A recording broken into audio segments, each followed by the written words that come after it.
Oke, kasih Mbak Karin.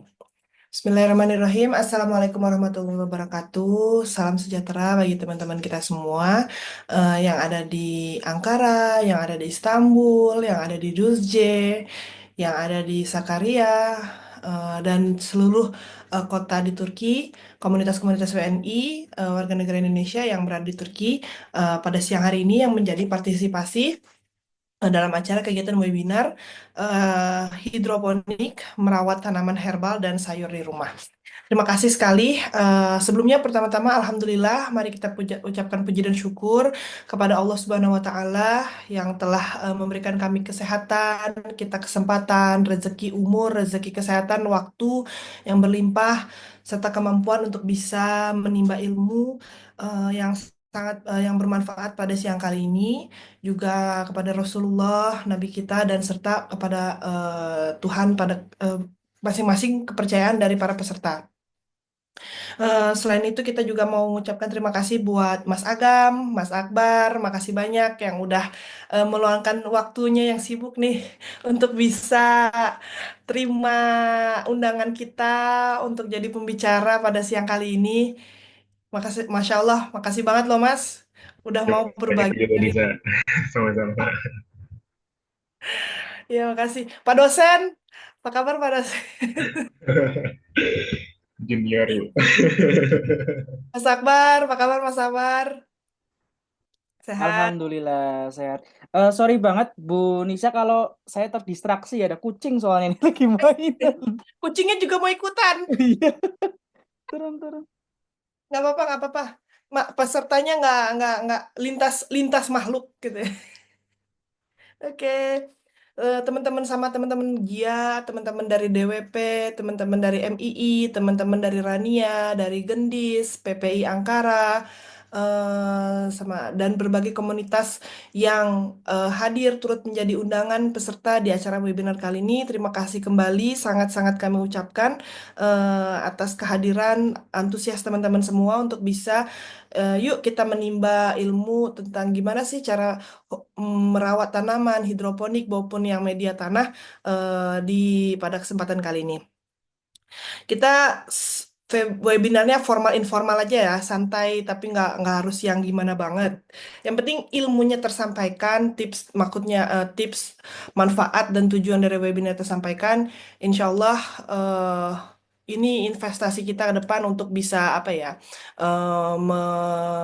improvisasi diri, terus misalnya juga supaya bisa menjalankan hobi kita yang sebenarnya bagus juga sih untuk refreshing gitu kan. Apalagi ini musim spring gitu loh, musim spring, musim bunga-bunga bermekaran kayak gitu. Jadi eh, teman-teman yang hobi banget untuk nanam tanaman itu tuh kayak buat refreshing juga. Ada yang misalnya kan hobi macam-macam ya. Ada yang melihara hewan, ada yang melihara tumbuhan, dan itu tuh sebenarnya preferensi tiap orang gitu. Dan tapi kan juga kita pengen tahu nih apa sih tipsnya gitu loh, cara-cara triknya. Kalau saya punya tanaman kayak gini tuh bagusnya kayak gimana perawatannya, apalagi mungkin teman-teman yang baru pindah ke Turki kan, suhunya dengan negeri empat musim ini tentunya treatment tanaman-tanaman yang kita temui di sini tentunya agak berbeda dengan treatment tanaman-tanaman yang kita temui di saat di wilayah Indonesia gitu loh, yang dua musim gitu loh, dan masih masih baru tinggal di Turki gitu kan. Aduh, ini nyari nyari nyari obat ini di mana ya, treatment tanaman ini apa ya, aduh ada tanaman ini aku nggak tahu nih,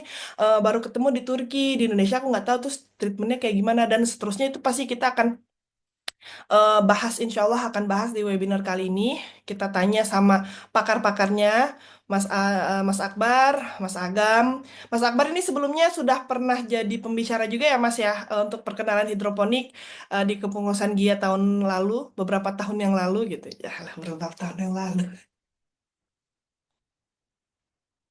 Iya, jadi Alhamdulillah kali ini Mas Akbar bersedia untuk menemani kita lagi, membimbing kita, ibu-ibu semua. Nggak ibu-ibu kali ya, teman-teman aja kali ya.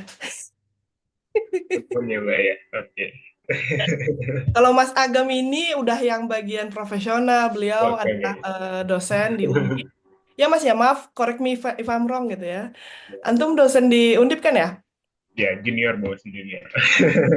Iya, beliau ini Pengalaman lebih banyak. jurusan apa Mas? jurusan agroekoteknologi. Nah itu dia itu udah kayak kredibel sekali gitu loh pembicara kita pada siang kali ini gitu loh Mas Akbar, Mas Agam, Masya Allah. Semoga ilmunya berkah buat teman-teman semua dan jadi ladang pahala buat Mas Agam dan Mas Akbar sekalian. Tidak berlama-lama Mas, ini Alhamdulillah sudah banyak teman-teman yang hadir gitu. Eh, kita persilahkan. Kira-kira siapa yang mau ini duluan, presentasi duluan, Mas Akbar atau Mas Agam? Gimana Mas Mas Ag- Akbar? Mas Agam dulu aja nggak apa-apa. Sweet Ya apa kan? ya? Sweet apa? Sweet, sweet. Nggak boleh Ya. mendahului yang lebih tua Ah, ya. yes. Aduh, aduh, aduh. Oke, Oke. Ya, kepada Mas Muhammad Ghazi Agam, eh sorry sorry, Muhammad Ghazi Agam, Sasnya ini ya Mas ya, titelnya. nama Bu. Oh, Muhammad Ghazi Ya, Agam SAS SPMSI. Kita persilahkan. baik. Terima kasih banyak Mbak Nisa atas kesempatannya dan juga Mbak Karin yang approach saya juga. Terima kasih banyak atas kesempatannya.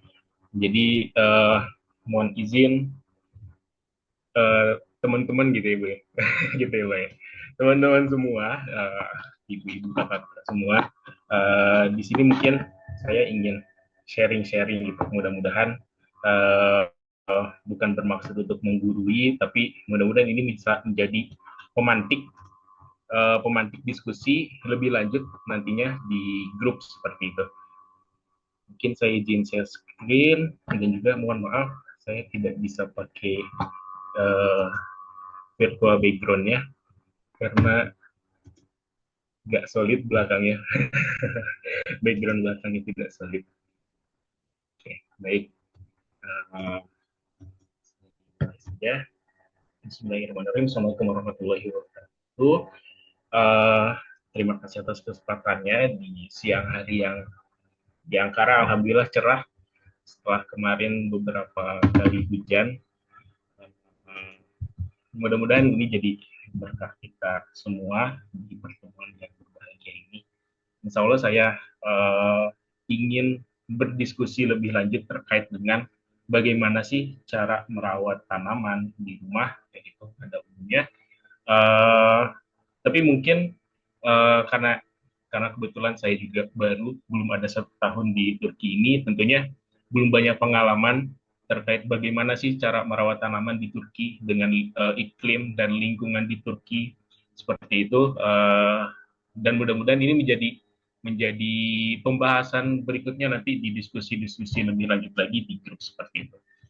Jadi pada siang hari ini saya ingin mencoba untuk memantik tentang bagaimana sih merawat tanaman di rumah, yang mana kita tahu sendiri bahwa kita tinggal di sini tentunya tidak punya khususnya kayak seperti saya, mungkin Mas Akbar itu tidak punya banyak space untuk menanam, tapi mudah-mudahan dengan space yang ada kita bisa optimalkan. Nah, bagaimana caranya? Insya Allah ini akan kita bahas, kita akan diskusikan pada kesempatan ini. Nah, pertama-tama mungkin yang menjadi pertanyaan, apa sih tujuannya gitu, tujuan kita menanam tanaman di rumah. Mungkin yang saya coba rangkum itu paling tidak ada 3 hal ini. Yang pertama untuk memproduksi bahan makanan sendiri. Yang kedua sebagai hobi atau bahkan sebagai terapi healing tipis kayak gitu. Terus yang ketiga ya untuk mendekorasi ruangan kayak gitu, menambah keindahan kayak gitu. Nah, tentunya ketiga hal ini mungkin menjadi hal yang utama. Tapi mungkin ibu-ibu dan kakak-kakak semuanya juga mempunyai tujuan-tujuan lainnya yang mungkin nanti bisa di-sharing juga. Kira-kira untuk apa sih kayak gitu. Atau mungkin untuk bisa memproduksi tanaman herbal, tanaman-tanaman herbal Indonesia. Nah, apakah bisa ditanam dengan kondisi di lingkungan di Turki? Nah, itu nanti coba kita diskusikan lebih lanjut lagi di slide berikutnya. Nah, jadi paling tidak ada 3 tujuan utama ini. yang mana dengan kita bisa memproduksi bahan makanan sendiri, sehingga kita bisa lebih lebih mendapatkan garansi bagaimana sih produk ini tuh, riwayat perawatannya seperti apa, riwayat treatmentnya seperti apa, yang mungkin kita tidak tahu kalau misalkan kita beli di pasar kayak gitu. Apakah ini dibudidayakan dengan intensif penggunaan pestisida, fungisida dan lain sebagainya, atau dibudidayakan secara organik. Mungkin kalau di Turki ini sudah lebih maju, dibandingkan dengan di Indonesia. Mungkin untuk produk-produk yang berbau organik sudah terpisah kayak gitu. Akan tetapi kalau kita bisa memproduksi bahan makanan sendiri, tentunya kita juga bisa lebih mendapatkan garansi juga bahwa oh, ini tanaman yang sehat, kualitasnya baik, dirawat dengan sepenuh hati, seperti Malika gitu ya. Nah, itu terus yang kedua sebagai hobi, ternyata beberapa riset bahwa gardening, berkebun kayak gitu, itu bisa bisa menjadi healing tipis juga ketika kita menyentuh tanah, terus beraktivitas, tentunya ada sedikit olahraga juga di sananya yang bisa mengeluarkan hormon-hormon kebahagiaan, katanya seperti beberapa penelitian yang sudah ada kayak gitu. Terus selain itu juga dengan adanya tanaman hias, tanaman-tanaman estetik yang bisa mengisi sudut-sudut ruangan di rumah, bisa membuat lebih fresh juga kayak gitu dengan kondisi rumah. Nah, mungkin 3 hal ini menjadi tujuan yang utama mengapa kita menanam tanaman di rumah. Nah, apa aja tanamannya? Mungkin yang bisa saya klasifikasikan ada 4 klasifikasi seperti ini. Ada tanaman herbal, tanaman konsumsi yang nantinya bisa kita konsumsi, ada juga tanaman bunga, dan juga tanaman dekoratif. Oke. Untuk beberapa tanaman yang muncul di sini, mungkin beberapa tanaman ini yang memang sudah banyak dibudidayakan di lingkungan subtropis seperti tanaman herbal, basil, mint, parsley, rosemary. Ini kan sudah common dibudidayakan di subtropis, sehingga pasti bisa tumbuhnya kayak gitu. Pasti bisa tumbuhnya. Faktor-faktor penghambatnya untuk penghambat pertumbuhannya sudah sangat minim. Gitu. Beda dengan misalkan kita menanam tanaman herbal Indonesia yang coba kita tanam di Turki, mungkin faktor-faktor yang menghambat pertumbuhannya bisa lebih banyak kayak gitu. Nah, terus tanaman konsumsi seperti tomat, cabai, bayam, selada yang mungkin ini nanti bisa digunakan juga dengan metode hidroponik yang nanti bakal disampaikan oleh Mas Akbar juga. Maupun kalau misalkan kita mempunyai space lahan, mempunyai space pekarangan, bisa juga ditanam langsung di tanah dengan beberapa treatment. Okay.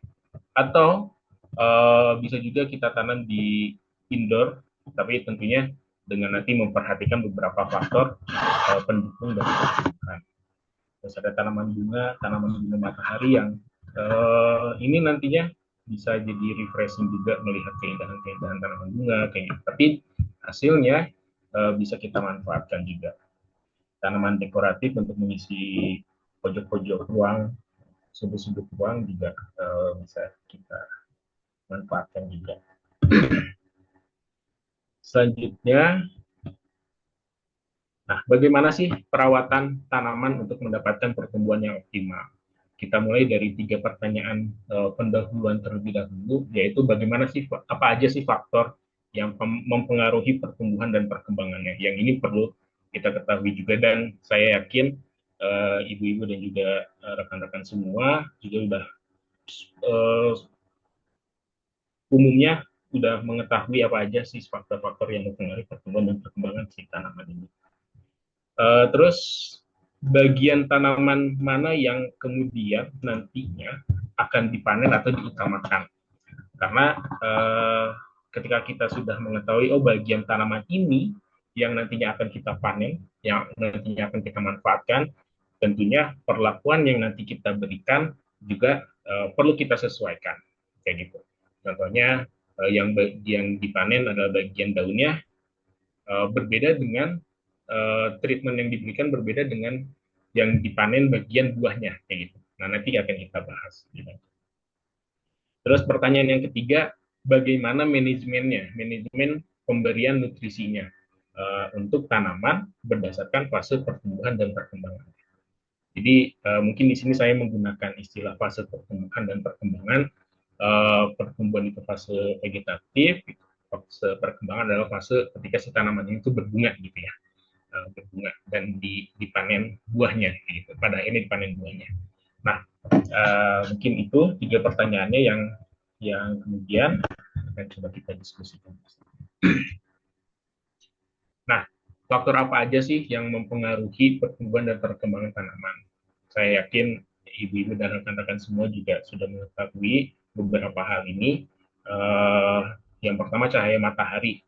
Tentunya ini sangat penting gitu sebagai bagian penting dari proses fotosintesis di tanaman itu. Nah, tapi apabila kita menanam tanaman di rumah, berarti ada hal-hal yang perlu kita intervensi kayak gitu. Ketika cahaya mataharinya, misalkan kita dapat bagian rumah yang hanya cahaya matahari pagi saja yang bisa kita dapatkan itu. Matahari siang dan sore tidak bisa kita dapatkan.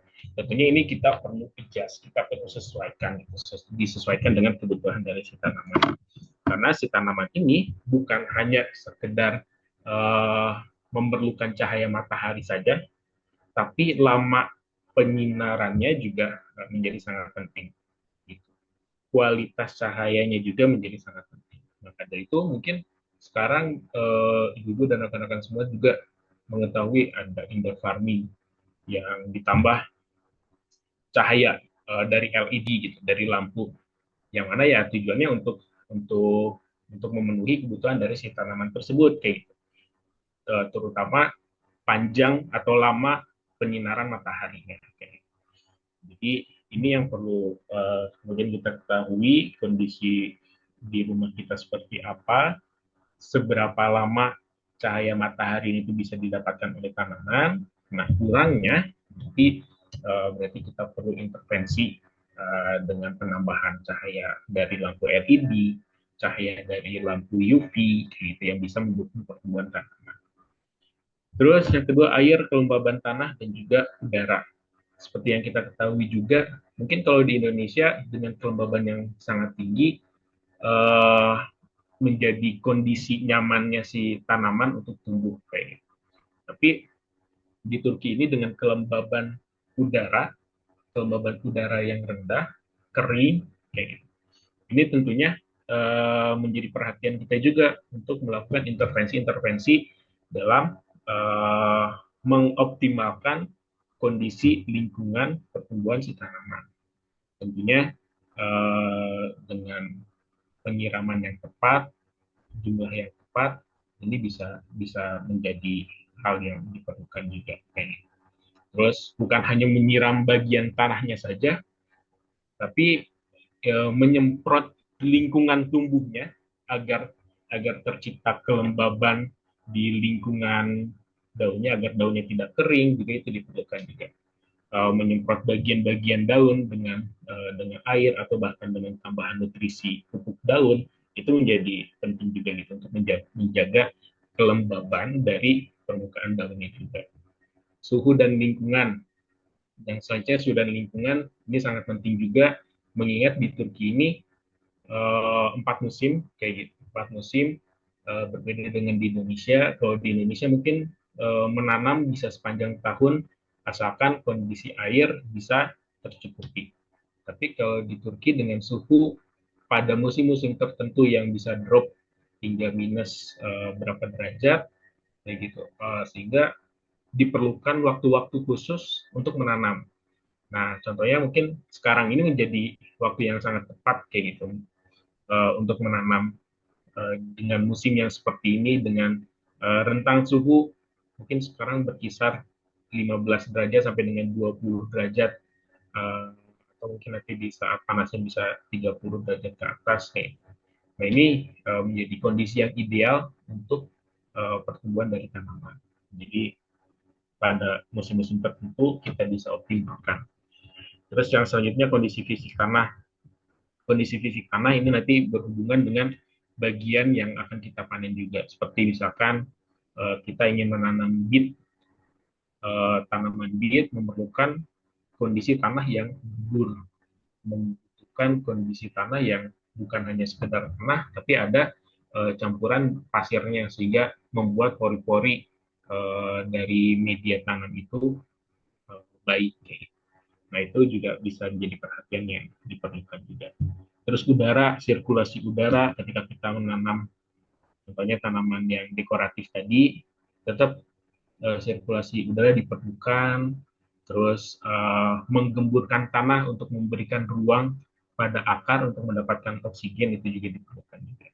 Dan yang terakhir ketersediaan nutrisi. Nah ini yang mungkin nanti akan coba saya bahas lebih lanjut lagi terkait dengan ketersediaan nutrisi. Karena tanaman ini juga butuh makan. Makannya bukan hanya nitrogen, fosfor, dan kalium saja. Ibaratnya bukan hanya tahu, tempe, dan teri saja, tapi perlu ada sambal kayak gitu, perlu ada lalapan kayak gitu, unsur-unsur mikro lainnya yang diperlukan kayak gitu. Nah, jadi ada dua jenis unsur hara yang diperlukan oleh tanaman, unsur hara makro dan juga unsur hara mikro. Mungkin yang kita ketahui pupuk urea aja gitu, urea udah selesai permasalahannya. Gitu. Tapi ternyata tanaman juga membutuhkan hal-hal yang lebih kecil, hal-hal yang sifatnya mikro yang dibutuhkan walaupun jumlahnya sedikit. Nah, ini yang nantinya akan coba saya bahas lebih lanjut. Disesuaikan dengan bagian mana pada tanaman yang akan dipanen atau akan dimanfaatkan. Nah, baik. Kalau misalkan melihat atau merujuk pada bagian tanaman mana yang nantinya akan dipanen atau diutamakan atau dimanfaatkan, saya klasifikasikan menjadi dipanen bagian daunnya, bagian buah, bagian biji, bunga, dan juga bagian umbi akar maupun umbi batang. Jadi beberapa bagian ini yang pada umumnya kita manfaatkan. Nah, seperti halnya selada dan juga tomat yang kita manfaatkan. Untuk selada kan daunnya, yang tomat buahnya kayak gitu. Tentunya intervensi yang kita lakukan, intervensi yang kita berikan ke si tanaman atau treatment perlakuan yang kita berikan ke tanaman pun juga berbeda. Contohnya untuk tanaman yang dipanen bagian daunnya, si tanaman ini lebih mementingkan jumlah atau mementingkan kandungan nitrogennya. Oke. Kalau di Indonesia ureanya yang lebih diperhatikan kayak gitu, karena nitrogen ini salah satu unsur hara yang paling banyak dibutuhkan oleh tanaman untuk membentuk daun kayak gitu, tajuk, cabang. Nah, untuk masa pertumbuhannya. Jadi ibaratnya nasinya lebih diperlukan nih gitu. Nasinya perlu lebih banyak gitu untuk bisa memproduksi bagian daun yang lebih banyak juga, yang lebih rimbun juga kayak gitu. Meng, Tidak mengesampingkan fosfor dan kalium, tapi persentasenya lebih banyak nitrogen. Nah, bagaimana nanti pemupukannya di slide berikutnya akan coba saya sampaikan. Jadi pada intinya untuk yang dipanen daun, nitrogen yang lebih diperlukan. Bahkan dihindari pupuk fosfor dan kalium yang berlebih, karena ketika fosfor dan kalium yang berlebih, unsur hara ini tuh diperlukan untuk inisiasi bunga, pembentukan buah kayak gitu. Jadi ini sangat tidak diperlukan oleh tanaman yang dipanen bagian daunnya. Nah, tapi untuk tanaman yang dipanen bagian buahnya, pemberian fosfor dan kalium ini sangat penting pada fase tertentu. Kayak. Jadi di awalnya pupuk yang diberikan harus seimbang antara P dan K-nya diberikan secara seimbang. Tapi pada kondisi setelah berbunga tanamannya, agar bunganya bisa bertahan, agar bunganya tidak rontok, dan agar bunganya nanti bisa membentuk buah, maka unsur hara fosfor dan kalium perlu diperbanyak diberikannya. Kayak gitu. Terus juga penjarangan penjarangan tunas juga diperlukan seperti tunas-tunas air yang tidak diperlukan atau tunas-tunas yang muncul di bawah batang dari di bawah percabangan yang muncul bunga itu perlu uh, di di pruning, perlu dicabut, dijarahkan. Ya, nantinya uh, cadangan makanan yang sudah diproduksi di bagian daun bisa terfokus didistribusikan ke bagian buah. Selanjutnya, untuk tanaman dengan bagian yang dipanen atau dimanfaatkan bagian biji seperti kacang-kacangan, sama dengan yang dipanen pada yang dipanen bagian buahnya. Jadi fosfor dan juga kalium diperlukan lebih pada saat mulai berbunga. Kayak gitu. Dan juga misalkan kayak di edamame fosfor dan kalium itu diperlukan lebih dibandingkan dengan nitrogen pada saat fase berbunga agar bunga yang muncul tidak banyak yang rontok. Jadi dengan banyaknya bunga yang bertahan diharapkan banyak juga polong yang nantinya bisa diproduksi. Begitupun pada tanaman yang dipanen pada bagian bunganya.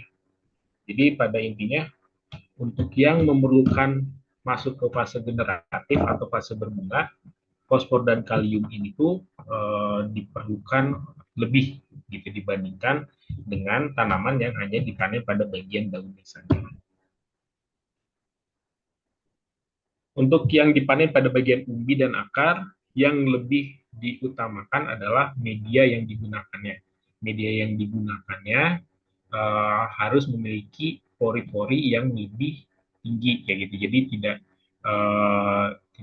tidak bisa digunakan tanah-tanah yang punya kandungan kandungan liatnya, kandungan uh, clay-nya itu tinggi gitu. Jadi perlu perlu ada pasirnya supaya membuat ruang-ruang di tanah di media itu pori-porinya besar sehingga pembentukan umbinya bisa lebih leluasa ibaratnya gitu. Terus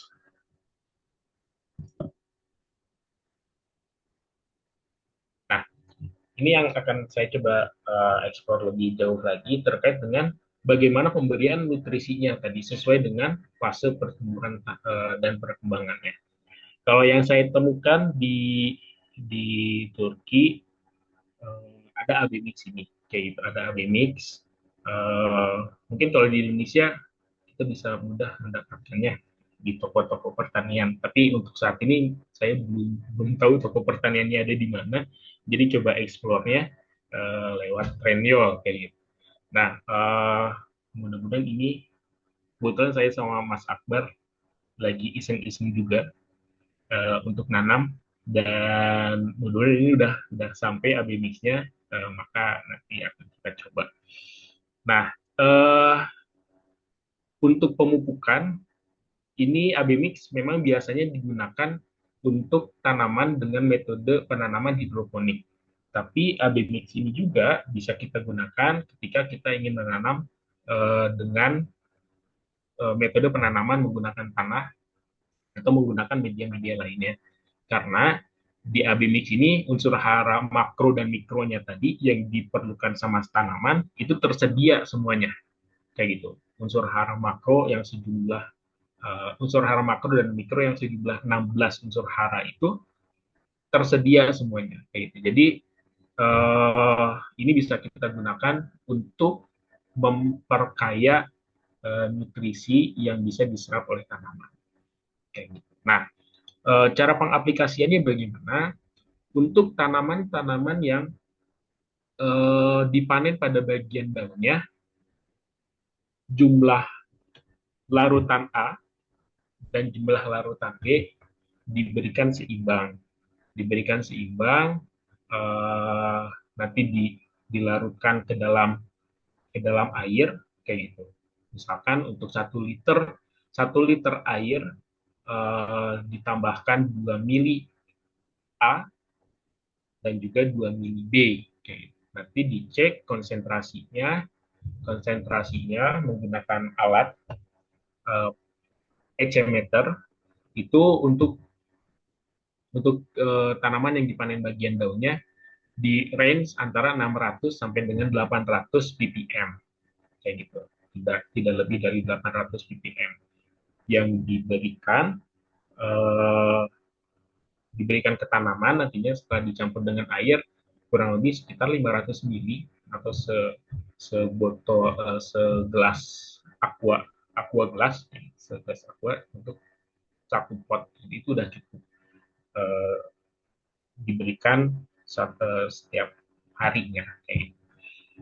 Penggunaan pupuk ini bisa lebih efisien dibandingkan dengan penggunaan pupuk tunggal, karena tadi jumlah nutrisinya tersedia gitu, secara dari unsur hara makro dan juga mikro. Pemberiannya memang kalau misalkan dikalkulasikan hanya sedikit-sedikit gitu, sedikit-sedikit tapi rutin. Berbeda misalkan kita menggunakan NPK yang hanya eh, sekali pemberian untuk beberapa minggu kayak gitu. Nanti dikasih lagi untuk beberapa minggu lagi. Nah, pemberian unsur hara menggunakan AB mix ini dilangsungkan bersamaan dengan penyiraman. Jadi lebih efisien, diberikannya jumlahnya sedikit-sedikit, tapi si tanaman ketersediaan unsur haranya ada terus. Nanti PPT-nya nanti bisa bisa di-share juga, linknya ada saya sediakan di sini. Nah, itu tadi untuk yang tanaman yang dipanen pada bagian daunnya. Untuk tanaman yang dipanen pada bagian buahnya seperti tomat, cabai, misalkan sampai ke melon misalkan atau semangka. Nah, ini bisa menggunakan tabel yang ada di sini. Jadi disesuaikan dengan fase-fasenya. Fase vegetatif itu tadi fase si pertumbuhan tanaman dari mulai kecil sampai dengan dia berbunga, muncul bunga pertamanya. Itu termasuk fase vegetatif. Diberikannya sebesar 1.200 ppm. Nanti mungkin Mas Akbar bisa bisa menunjukkan alatnya, ecmeternya, dan juga nanti mungkin di grup bisa di-share juga linknya, karena beberapa waktu yang lalu kita coba beli juga alatnya. Nah, terus pemberiannya di pagi dan juga di sore hari. Kenapa kok di siang tidak diberi? Karena biasanya di siang ini evaporasinya apa ya? Penguapannya penguapannya sangat tinggi kayak gitu. Jadi sia-sia pemberiannya kalau diberikan di siang hari. Apa yang kita berikan nanti ternyata lebih banyak menguap kayak itu. Maka diberikannya pada pagi hari dan juga pada sore hari. Karena pada fase-fase ini eh, tanaman lebih lebih aktif untuk memproduksi eh, cadangan makanannya. Terus pada fase berbunga meningkat nih konsentrasinya, jadi 1.400 ppm karena keterbutuhan unsur haranya jadi lebih banyak lagi. Udah beranjak remaja, makannya lebih banyak lagi. Jadi konsentrasinya ditingkatin dan juga volume airnya juga diberikan lebih banyak lagi. Volume nutrisinya diberikan lebih banyak lagi. Nah, pengaplikasiannya penyiraman air terlebih dahulu, baru penyiraman nutrisi agar nutrisinya tidak terbuang gitu, tidak tercuci gitu sama air baku yang diberikan. Jadi medianya dilembabkan terlebih dahulu dengan pemberian air baku, baru nanti pemberian nutrisinya. Jadi nutrisinya di akhir diberikannya setelah penyiraman. Nah, terus setelah berbuah, setelah bunganya berubah jadi buah yang kecil, maka masuk ke fase pembesaran buah. Nah, ini naik lagi konsentrasi nutrisinya 1.600 jadi 1.600. Nah, nanti setelah buahnya ini sudah ukuran besar, hampir masuk ke masa panen, kalau misalkan di tomat buahnya ukurannya udah optimal, tapi masih warna hijau, nah ini mulai diturunkan konsentrasi nutrisi. Dan juga pemberian pemberian airnya pun diturunkan untuk mengoptimalkan proses pemasakan. Itu. Begitupun tanaman yang dipanen atau dimanfaatkan pada bagian bunganya. Kurang lebihnya sama konsentrasi nutrisi yang diberikannya seperti ini. Ini udah saya coba, tapi ketika di Indonesia untuk menumbuhkan melon di dalam greenhouse. Kayak gitu. Jadi pemberiannya memang full nutrisi dari airnya, fertigasi. Nah, yang selanjutnya, apakah bisa tanaman herbal di rimpang-rimpangan ditanam di lingkungan Turki? Mungkin bisa-bisa aja, tapi perlu perhatian khusus, perlu intervensi-intervensi yang banyak untuk bisa menyesuaikan kondisi lingkungannya, terutama waktu penanamannya. Karena rimpang-rimpangan seperti jahe, terus apa lengkuas dan lain sebagainya, itu membutuhkan waktu 8 sampai dengan 10 bulan. Dan tetapi di Turki ini masa ideal untuk kondisi ideal untuk tumbuhnya tanaman uh, kurang dari 8 bulan kayaknya, sehingga beberapa bulannya perlu kita siasati. Nah, kalau misalkan bisa kita buat greenhouse kecil-kecilan, itu mungkin bisa karena lingkungannya bisa lebih terkontrol lagi. Jadi membutuhkan suhu yang relatif hangat 20 sampai dengan 30 derajat Celcius. Jadi pada kondisi dingin mungkin harus dipindahkan sehingga penanamannya mudahnya di pot, tidak di lahan terbuka. Juga kalau butuh kehangatan bisa dimasukin ke dalam ruangan gitu, ikut bersama kita dengan heater kayak gitu. Tapi ya itu effortnya jadi lebih kayak gitu.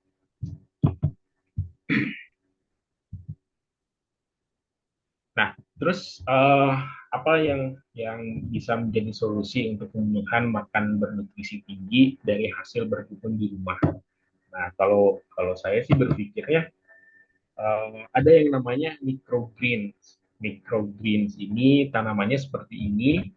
Jadi memang dikonsumsi pada kondisi tanamannya itu masih baby-baby gitu, masih bayi-bayi gitu. Jadi hanya berumur 7 sampai dengan 14 hari saja gitu. Jadi ternyata kandungan nutrisinya itu bisa sampai 40 kali lebih banyak kandungan nutrisinya dibandingkan dengan misalkan selada yang kita konsumsi biasanya.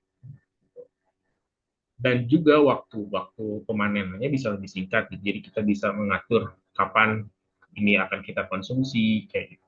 Dan juga ruang yang digunakannya bisa lebih efisien juga, bisa ditata di rak-rak kayak gitu. Hanya dengan wadah wadah plastik seperti ini aja. Nah, tentunya ini bisa jadi solusi yang lebih mudah untuk kita bisa mengkonsumsi tanaman-tanaman yang mempunyai nilai nutrisi atau nilai nutrisi yang lebih baik. Biasanya disajikan dengan jadi komplement di salad gitu ya, jadi komplement di salad.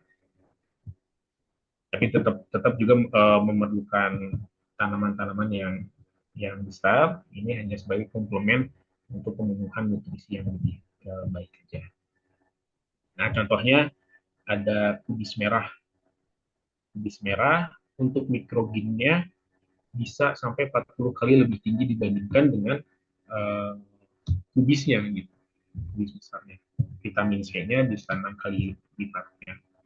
terus koriander, basil, juga bisa berkali-kali lipat kandungan nutrisi yang bisa kita manfaatkan. Nah, selain jadi bisa kita konsumsi, ternyata ya bisa jadi nilai estetika juga gitu ketika kita menanam atau membudidayakan microgreens ini di rumah, kayak jadi nilai estetika. Nah, apa aja sih manfaat dari microgreens ini selain tadi kandungannya lebih lebih tinggi? Ada beberapa jenis tanaman yang bisa kita ambil manfaatnya seperti parsley, kandungan antioksidannya lebih tinggi baik untuk kesehatan, terus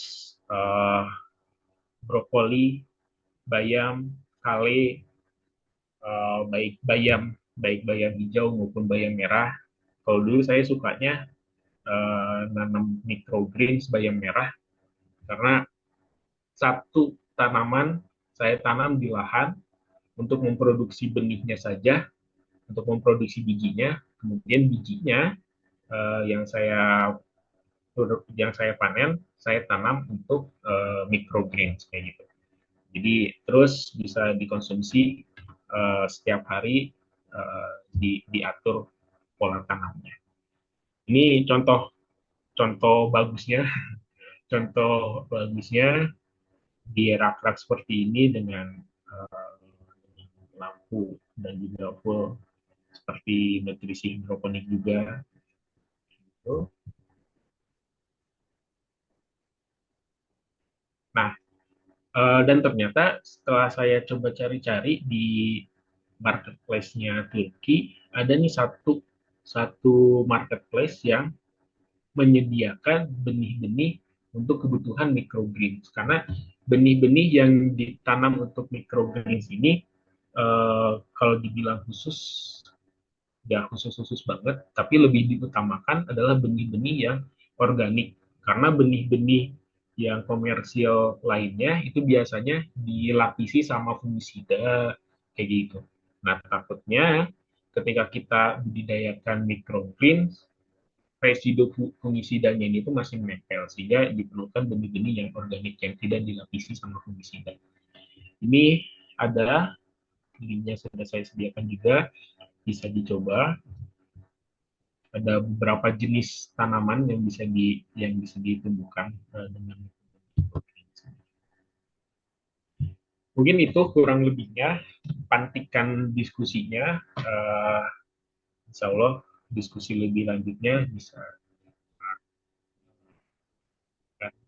setelah diskusi ini gitu ya bagi saya. Mungkin itu, terima kasih. Wassalamualaikum warahmatullahi wabarakatuh. Waalaikumsalam warahmatullahi wabarakatuh. Masya Allah, makasih banget Mas Agam untuk sharingnya, tipsnya, bahan presentasinya kali ini, siang ini. Sangat variatif. Aku juga baru tahu tuh kalau misalnya micro, apa namanya tadi sebutannya? Hmm, Microgreens. sorry, sorry, sorry. Greens. Microgreens itu kandungannya itu lebih 40 kali lebih banyak, lebih bernutrisi daripada tumbuhan dewasanya ya. Karena Ya. kan kalau kita kan ngeliat dari ini ya, bentuk gitu. Kalau ukurannya besar otomatis kandungan nutrisinya besar kayak gitu. Tapi ternyata enggak ya gitu. Dan sebenarnya kalau untuk dari segi rasa bagi teman-teman yang nggak suka sayuran, konsumsi microgreens juga lebih Betul. mudah lah ya buat orang-orang yang nggak friendly Betul. sama sayuran. Nah, Tapi ya itu mungkin bisa jadi alternatif buat teman-teman sekalian yang bagi mau mau makan sayuran tapi nggak suka sama rasanya, pilihannya bisa dengan konsumsi microgreens ini gitu ya. Dan dari segi ini merawat tanamannya juga kalau microgreens sama tanaman yang besar itu lebih gampang yang mana, Mas? pastinya microgreens karena nggak repot-repot ya.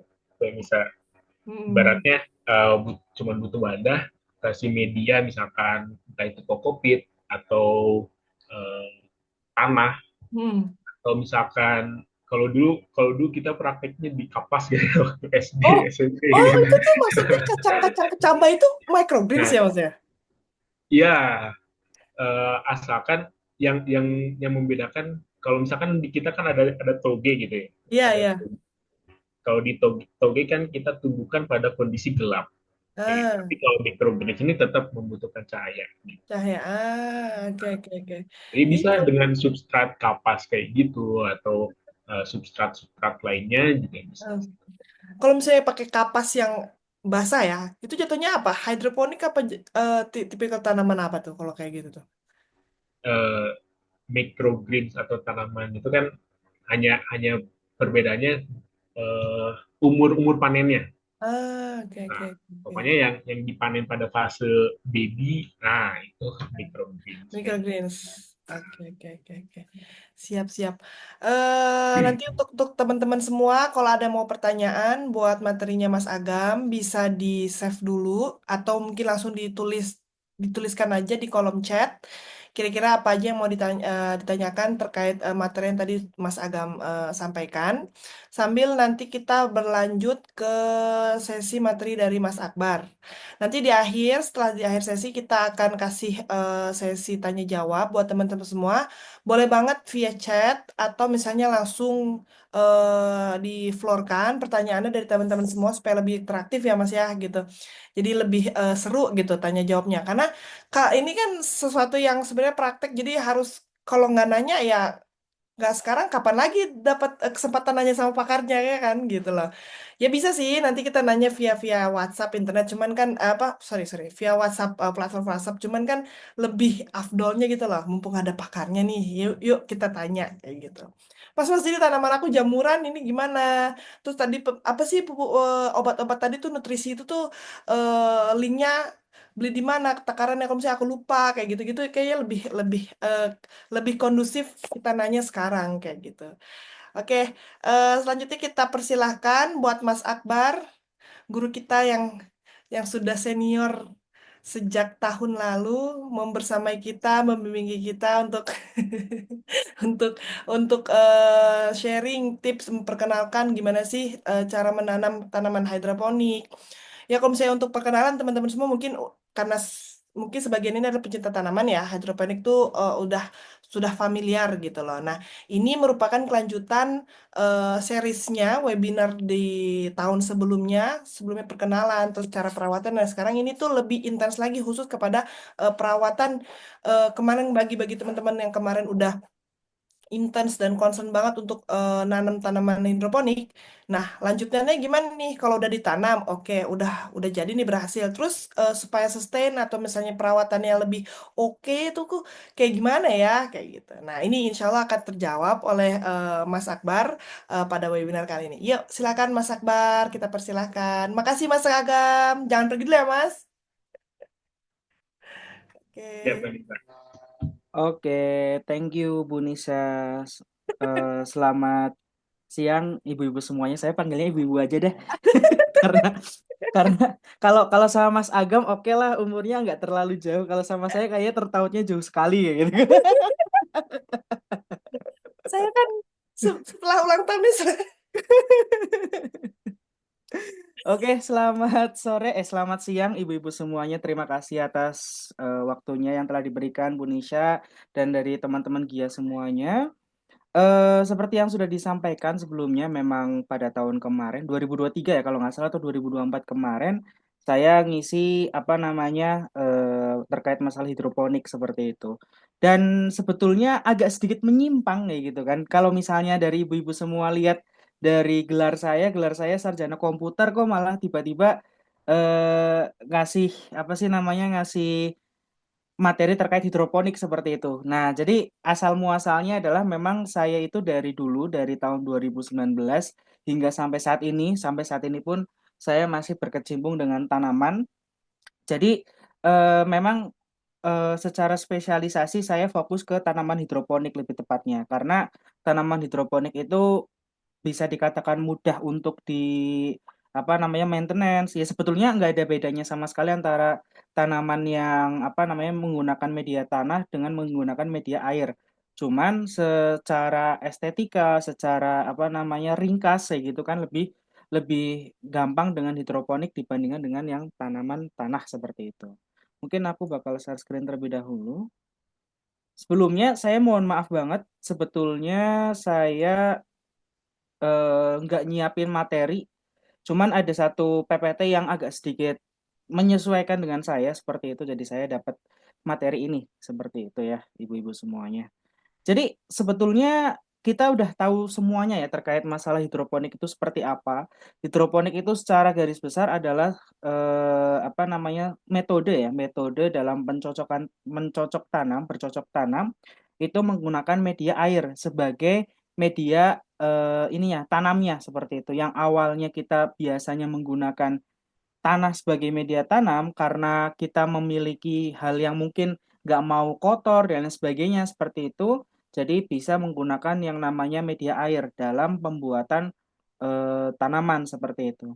Dan hidroponik ini sendiri bisa dikatakan lebih ini ya eco-friendly juga ya karena kan tidak apa namanya enggak membuat lingkungan-lingkungan sekitar bisa lebih kotor lagi atau seperti apa gitu ya teman-teman semua. Nah, setelah itu untuk hidroponik sendiri itu bisa dibuat walaupun tempatnya kecil yang tadi sudah disampaikan sama Mas Agam, walaupun tempatnya kecil kita juga bisa bercocok tanam. Yang tadi itu udah dilihat ya microgreen aja, itu pun kita bisa sekecil itu bisa dibuat menjadi sebuah hidroponik seperti itu. Kalau misalnya memang kita bisa dan tahu bagaimana cara prosesnya, itu kita bisa apa namanya menggunakan hidroponik tersebut. Dan sebetulnya hidroponik sendiri itu bekerjanya seperti apa sih? Bekerjanya adalah seperti yang sudah disampaikan dengan Mas Agam tadi, bahwasanya hidroponik itu bergerak di dua cara ya. Ada dua apa bukan dua cara, maksudnya dua hal. Yang pertama terkait air dan yang kedua itu adalah nutrisi seperti itu. Secara garis besar hidroponik itu hanya membutuhkan dua itu untuk masalah dia berkembang biaknya seperti itu. Jadi air itu untuk apa namanya menyerap nutrisi di dalam air yang ada di situ, misal kayak mineral atau mungkin tadi yang disampaikan sama Mas Agam ada AB mix seperti itu nanti bisa terlarutkan di dalam sebuah air seperti itu dan nanti dia bakal diserap oleh si tanaman itu sendiri. Nah, jadi pertanyaannya adalah bagaimana sih caranya si hidroponik itu bisa menyerap air yang ada di bawah langsung naik ke atas. Nah, di sini hidroponik itu ada beberapa tipe. Ada yang namanya NFT, ada yang namanya weak system, ada yang namanya saya perbesar dulu ya. Nah, ada yang NFT, ada deep water apa namanya nih? Sorry. Culture, ada ebb and flow, ada weak system, ada aeroponik gitu ya. Jadi ada beberapa sistem yang bisa kita lakukan. Yang paling sering digunakan itu ada tiga sebetulnya. Yang pertama itu NFT, yang kedua itu weak system, dan ada yang namanya aeroponik.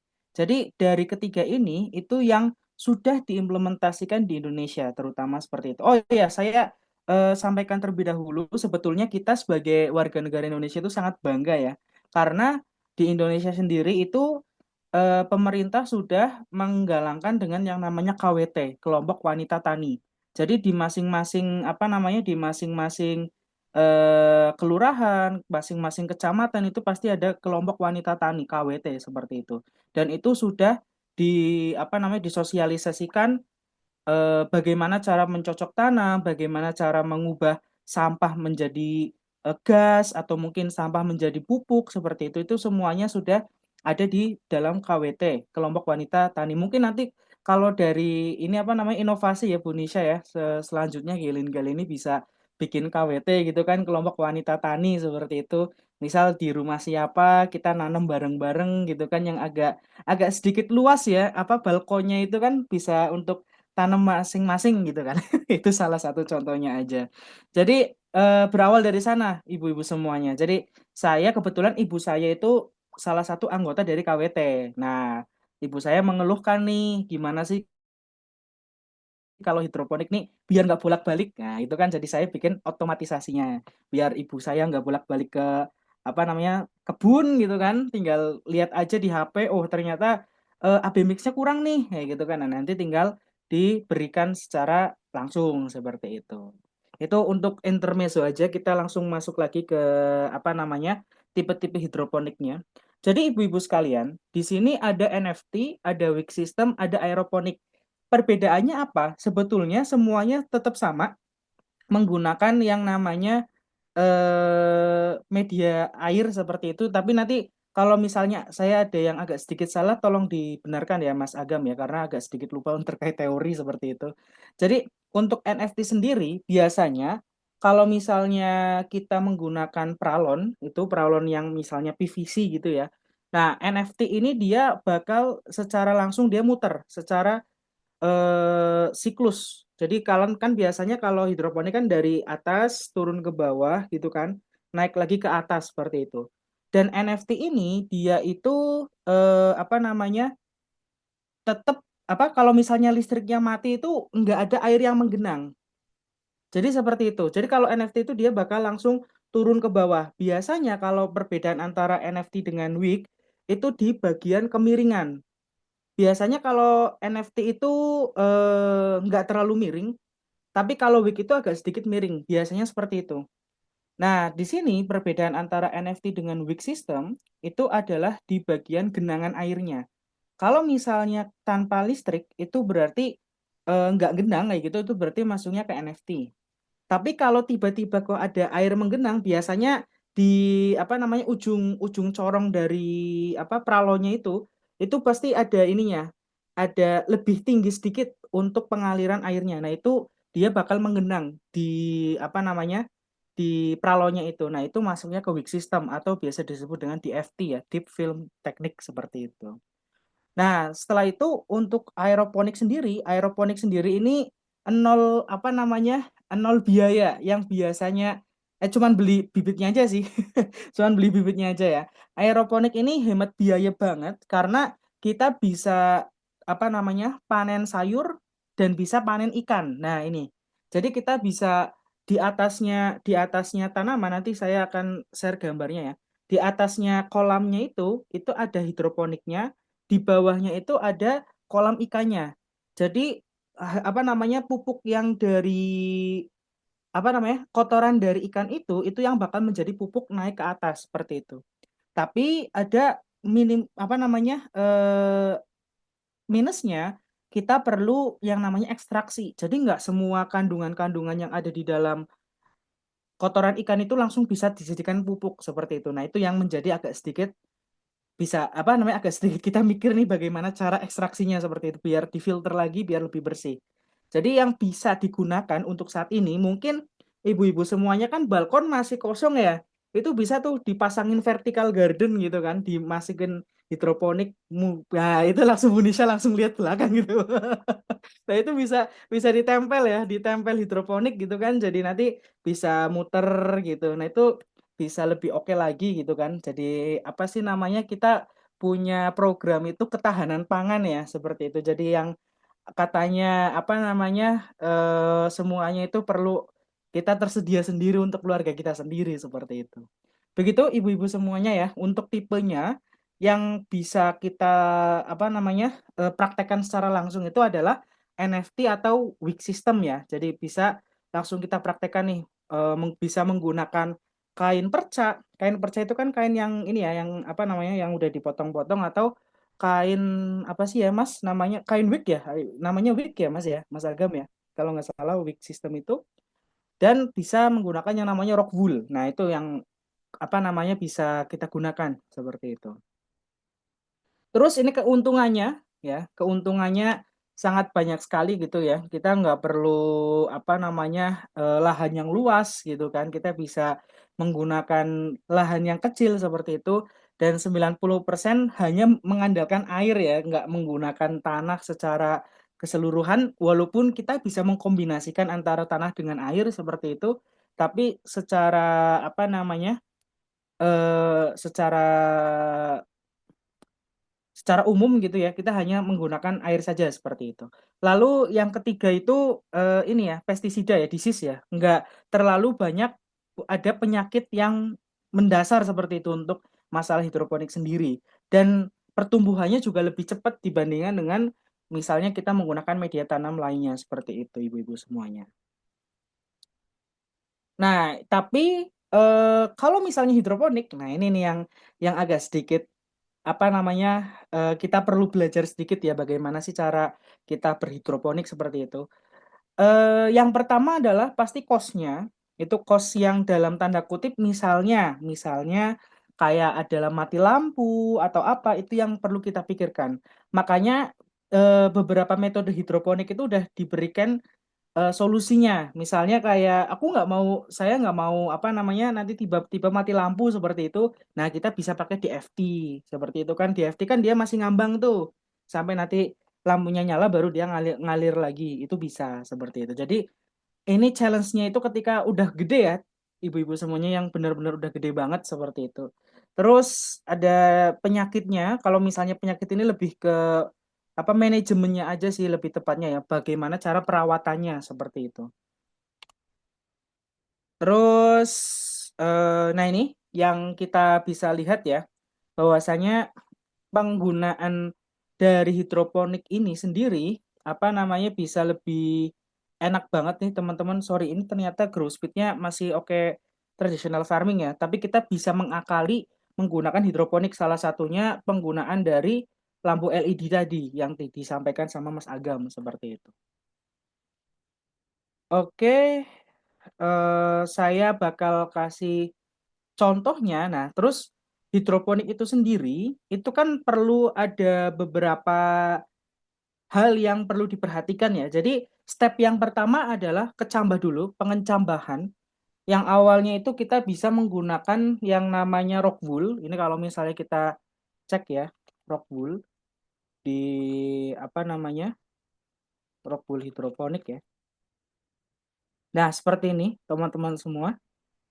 Nah, ini kita bisa pakai rock wool. Kalau nggak salah di Turki ini ada, itu udah dipotong-potong juga, udah dibikin kayak gini juga. Jadi nanti tinggal dipasang aja di rock wool. Jadi kita perlu menanam di situ terlebih dahulu. Itu menunggu sampai 3 sampai 4 sampai 5 hari. 4 sampai 5 hari sampai tumbuh 3 sampai 4 daun. Nah, nanti setelah 3 sampai 4 daun sudah ada gitu. Nah, nanti baru kita pindahkan ke media tanamnya. Media tanamnya itu menggunakan hidroponiknya. Seperti itu. Misal contohnya di sini. Nah, ini kan sudah di ini ya. Sudah di misalnya sudah kecambah ada 3 sampai 4 daun, ini baru dimasukkan ke sebelahnya. Seperti itu. Jadi nanti bisa apa namanya tumbuh dengan optimal. Dan bagaimana sih cara perawatannya? Nah, ini kan di dalam sini ya. Nah, seperti ini. Jadi bagaimana cara perawatannya? Cara perawatannya adalah kita perlu yang ketahui terlebih dahulu pH sama ppm berdasarkan si tanaman itu sendiri. Nah, misalnya contohnya kalau di Turki itu kan yang sering kali itu selada ya, kalau nggak salah ya.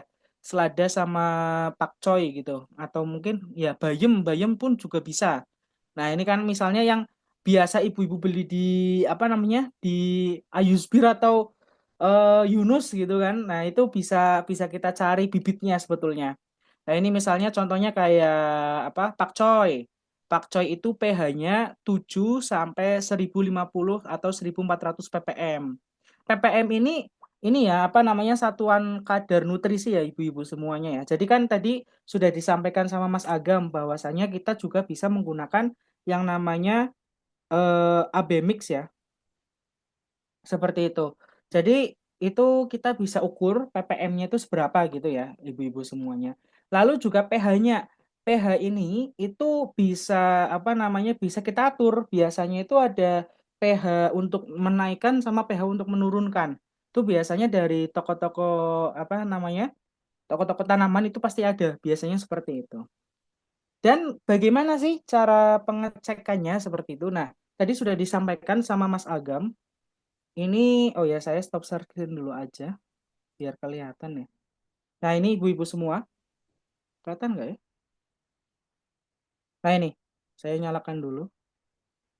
Jadi, di sini, nah ini di sini, ini ada beberapa mode. Ini hijau sih ya. Nah, ini, sorry, saya ini kan aja ya.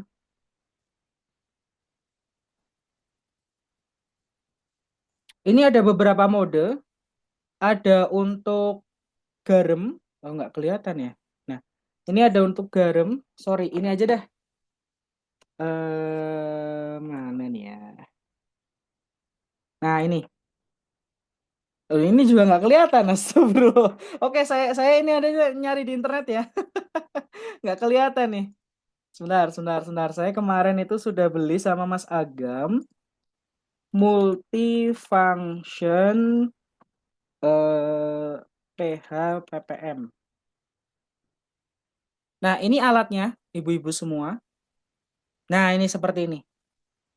Jadi nanti dia itu bakal ngedeteksi berapa ppm-nya, berapa pH-nya, berapa kadar dari garamnya, seperti itu. Itu ada semuanya. Ada semuanya di sini ibu-ibu. Jadi ibu-ibu nggak usah khawatir kalau misalnya mau. Nah, ini nih, ini alatnya yang kami beli kemarin. Nah, ini. Jadi ini nanti dimasukkan ke dalam air. Nanti dia bakal ngehitung berapa ppm-nya, berapa pH-nya, seperti itu. Nah, nanti disesuaikan dengan tabel-tabel yang ada di sini. Ya, nanti ada sayuran buahnya juga gitu kan. Nah, ini ada cabai, ada tomat, ada terong, ada timun Jepang ya, seperti itu. Nah, ini bisa disesuaikan bareng-bareng seperti itu. Ini ada tanaman buah juga, ada melon, ada nanas, bunga dan sebagainya. Dan ini apa namanya nanti saya share juga ya ibu-ibu semuanya. Lalu bagaimana caranya kalau misalnya ini kan masih tetap perlu matahari ya. Nah, bagaimana caranya kita treatment ketika di malam hari? Sebetulnya saya perlu ada cross check sama Mas Agam ini. Ada beberapa pendapat yang menyatakan bahwa kita bisa apa namanya? Kita bisa treatment di malam hari, tapi kita nggak boleh memaksakan secara langsung seperti itu. Maksudnya bagaimana? Maksudnya adalah tanaman itu ternyata kalau misalnya malam itu ada waktu istirahatnya kayak manusia seperti itu. Jadi kalau misalnya malam itu bisa kita optimalkan tapi nggak yang benar-benar sesuai dengan matahari seperti itu. Jadi kita bisa menyesuaikan dengan sinar UV. Nah, kalau misalnya ibu-ibu pernah lihat ya. Nah, ini. Jadi nanti apa namanya di atas tanaman itu dikasih sinar UV seperti ini. Nah, di atasnya. Di atas tanamannya supaya dia optimal di malam hari dan tidak apa sih namanya ya, tidak stunting lah bahasanya seperti itu ya, karena kan perlu sinar yang bagus ketika di malam hari seperti itu. Begitu, ibu-ibu. Terus misalnya sebentar ini TDS-nya sudah. Lalu ini yang sudah pernah saya buat ibu-ibu semuanya. Ini medianya tinggi apa namanya udah gede banget. Ini kelasnya kelas kakap, udah benar-benar kebun hidroponik seperti itu. Jadi kalau ibu-ibu lihat semuanya di sini ada A sama B nutrisi A sama nutrisi B. Dan ini nanti bakal dikasih sensor di sini. Jadi nanti dia bakal otomatis bakal memberikan nutrisi kalau misalnya si air di dalam bak warna biru ini itu kurang nutrisinya. Jadi di sini sudah disetting, misal kayak bayam itu berapa sampai berapa ppm. Kalau misalnya di bawah ppm itu dia nanti bakal ngasih secara otomatis antara A sama B, nutrisi A sama nutrisi B ini secara otomatis ke dalam air itu sendiri, seperti itu. Jadi nanti dia apa namanya secara otomatis ibu-ibu nggak perlu ke kebun gitu kan, misal contohnya seperti itu ya. Nah seperti itu sih dari saya Bu Nisha. Terima kasih atas waktunya. Saya kembalikan lagi ke Bu Nisha. Keren banget. Oke, keren banget, Mas. Makasih untuk penjelasan materinya, presentasinya siang ini ya. Oke. Mungkin dari teman-teman semua, bagi yang tertarik nih sama hidroponik, atau misalnya mungkin baru pertama kali tahu kenal yang namanya hidroponik, mungkin sudah tahu lah dengar istilah-istilah hidroponik itu apa sih tanaman hidroponik. Tapi kayaknya kok lucu ya kalau misalnya ditanam di Turki gitu, karena kita kan di sini yang bagi tinggalnya untuk khususnya di rumah-rumah di Turki kan bukan di tanah Bu ya. Bu Nisha, sorry saya potong dulu sebentar. Saya mau Oke, oke. nunjukin yang ini sebentar. Saya ada satu Sip, sip. kema- kemarin itu saya bikin seperti ini ibu-ibu semua. Vertical garden. Nah, ini jadi dia itu bakal dipasang. Nah, ini di tembok. Jadi Ah. masangnya di tembok nanti bisa dipasang. Ini nanti kalau misalnya bersedia, saya Mas Agam bisa bikin nih Mas Agam. Ada sukarelawan gitu kan ibu-ibu, salah satu yang di Ankara gitu kan. yang Oke, yang oke. apa namanya temboknya Yang bisa, dindingnya yang iya, dindingnya nganggur gitu ya. iya, iya, ini kemarin. Nah, ini seperti ini Bu Nisha. Oke, oke, Jadi oke. bisa dipasang di tembok seperti ini. Hmm, Kemarin saya udah di Indonesia, saya sudah buat. Ini ada beberapa hmm. apa namanya pesanan gitu. Nah, ini kemarin saya sama Mas Agam sudah survei, katanya, Mas, di sini ada pralonya, Mas, kata kata beliau gitu. Jadi kayaknya bisa bikin nih. Nah iya mau nanya juga tuh yang soal media itu.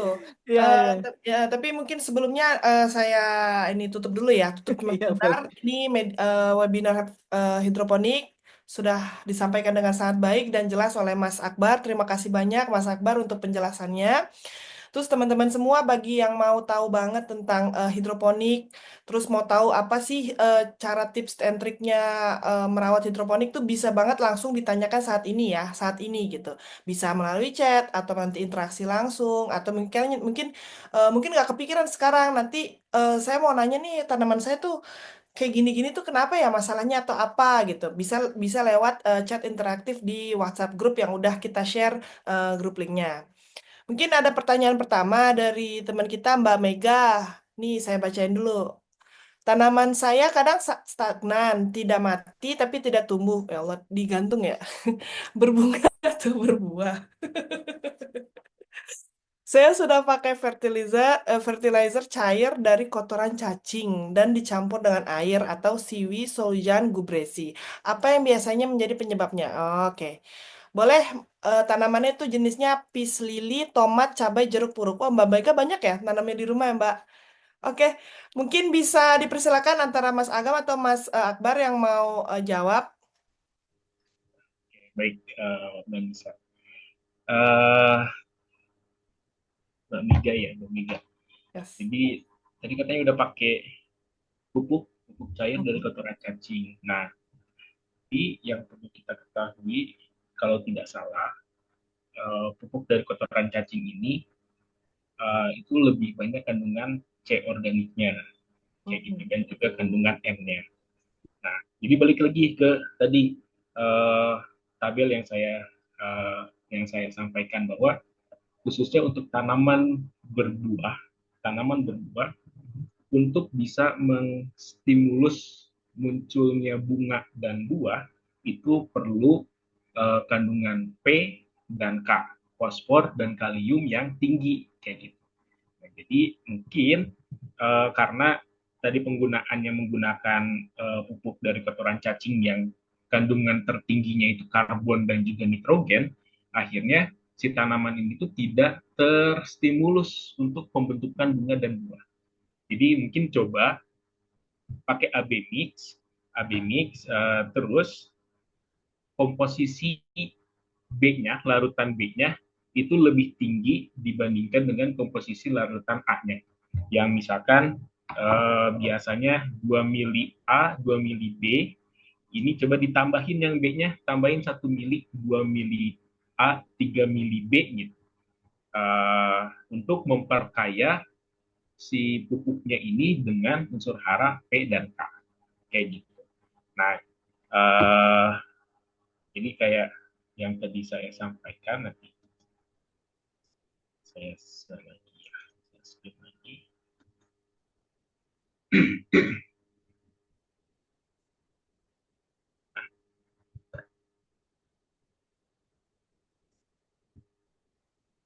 Jadi bisa coba mengikuti dari tabel ini.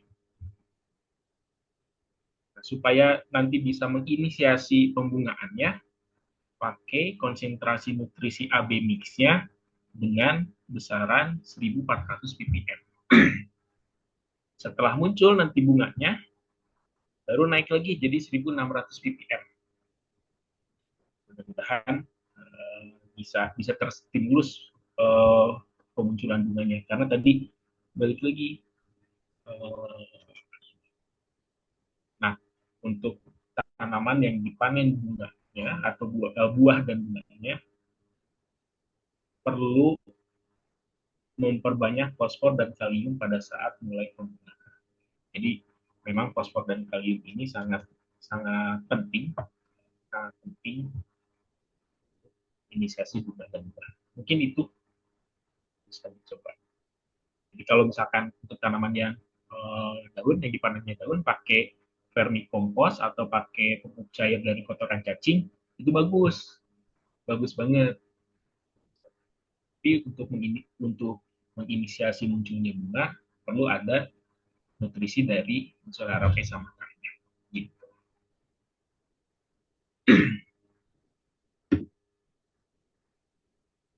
Oke, Mas Agam, makasih untuk penjelasannya. Semoga bisa terjawab ya, Mbak Mega. Nanti bisa lanjut lagi di grup WA Gia.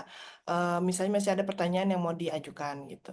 Ada lagi nih pertanyaan dari Mbak Dini. Assalamualaikum Mas, untuk AB Mix di Turki apakah ada? Ada ya Mas ya? Tadi udah dijelasin ya, AB Mix.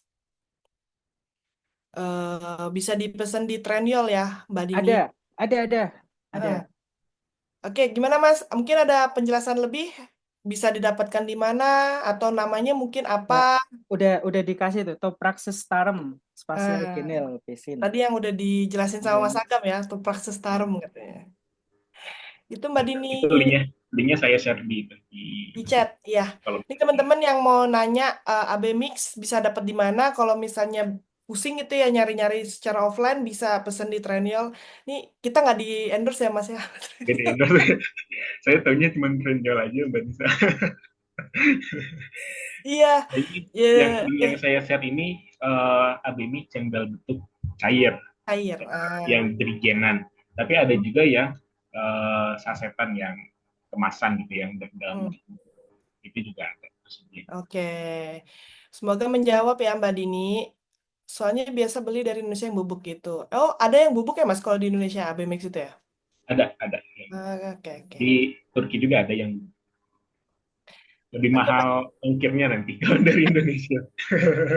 Padahal beratnya beratan yang cair ya gitu. Cuman Berarti beratan yang cair. Kalau yang AB cair Mix go lebih mahal lagi internasional. nantinya ya. Karena ini kalau nggak salah kemarin tuh sekitar 600 tele, Tele. 600 Nah, tele untuk A dan 300-an lah B ya. sebanyak 5 liter kayaknya. 600 tele itu sepasang AB apa satu Ya, satu? sepasang AB. Oh, setia ya dia. Oke. Oke, semoga terjawab ya Mbak Dini ya untuk pertanyaannya. Terus ada lagi nih dari Mbak Chandra. Tanya Mas gitu. Ngobatin kutu putih pakai apa? Terus ada nomor dua lagi, peach lily saya menguning. Kenapa ya? Padahal tanahnya lembab. Saya tempatkan dalam ruangan, jadi nggak kedinginan, tapi masih kuning gitu. Terus ada yang nomor tiga, tanaman pakis Boston saya kemarin tumbuh beranak kecil-kecil, tapi lama-lama jadi mati, ujung daunnya juga mati. Nomor empat, ujung daun Sri Rejeki juga menguning. Ngobatinnya gimana? Nah, ini nih sering banget, Mas. Kalau misalnya sekarang tuh ada aplikasi yang gini nih. Tanamannya terus di-scan, foto, langsung ke detect perawatannya itu apa. Nah, kayak gitu. Cuman bedanya kalau itu berbeda. Ini ada Bu yang versi WhatsApp-nya. Oh, Nah, nih nanti coba saya share di grup WhatsApp-nya ya. yes, Saya yes. share Thank you, di Mas. Nah, itu. WhatsApp-nya Mm, ada di Plantix.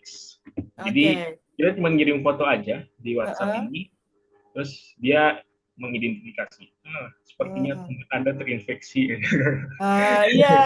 atau Iya. kekurangan kalium gitu kan. Ah, Kayak gitu. Ada Plantix. oke. Nanti saya share nomornya. Sip, thank you Mas. Nah itu, nah, biasanya Tapi tanaman Srijeki apa menguning nah, kan untuk yang keluhannya. menguning ini, Mm-mm. kalau saya identifikasi karena di sini ada muncul kutu putih, Mm-mm. ini menguningnya itu bukan karena kekurangan unsur hara, Mm-mm. tapi karena penyakit. Ada Oh, namanya itu mosaic virus. Nah, mm-mm. mosaic virus ini memang vektor pembawa penyakitnya itu kutu putih, Kutu putih. kutu-kutuan.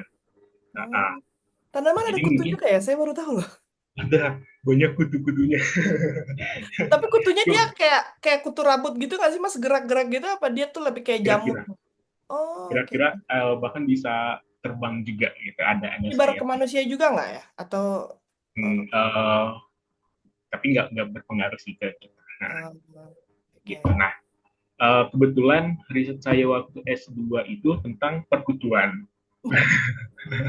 Tentang perkutuan di tanaman, tapi di kacang panjang kayak gitu, di Hmm. kacang panjang. Jadi memang kuning, bercak-bercak kuning itu karena penyakit. Nah, Oh, eh, mungkin satu nih yang terkena, misalkan awal mulanya dari peace lily ini, tapi ah, nanti dia pindah ke apa, tanaman menyebar lain. gitu, menyebar ke tanaman yang lain, akhirnya yang tanaman yang lain ikut mati juga. Dan memang gejalanya ketika di itu sama si kutu putih ini, ujung daunnya terus pucuk-pucuknya itu jadi kering terus mati. Oh, tanda-tandanya itu ya, Nah, karena si kutu ini nyedot cairan akar. di tanamannya kayak gitu. Nah, Hmm. biasanya dia tumbuh dan berkembang itu di bawah daun, Hmm.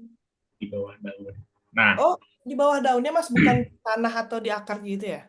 ya di bawah daunnya, dia berkembangnya di bawah daun biasanya kayak gitu. Jadi di bagian-bagian muda, dia suka daun muda memangnya juga. Oh, ada. Aduh, emang lebih hijau katanya. Lebih jauh gitu. Nah, Oke. terus cara ngobatinnya, ini eh, kalau kalau di Indonesia sih udah ada ya, apa, ada pestisidanya gitu untuk kutu-kutuan.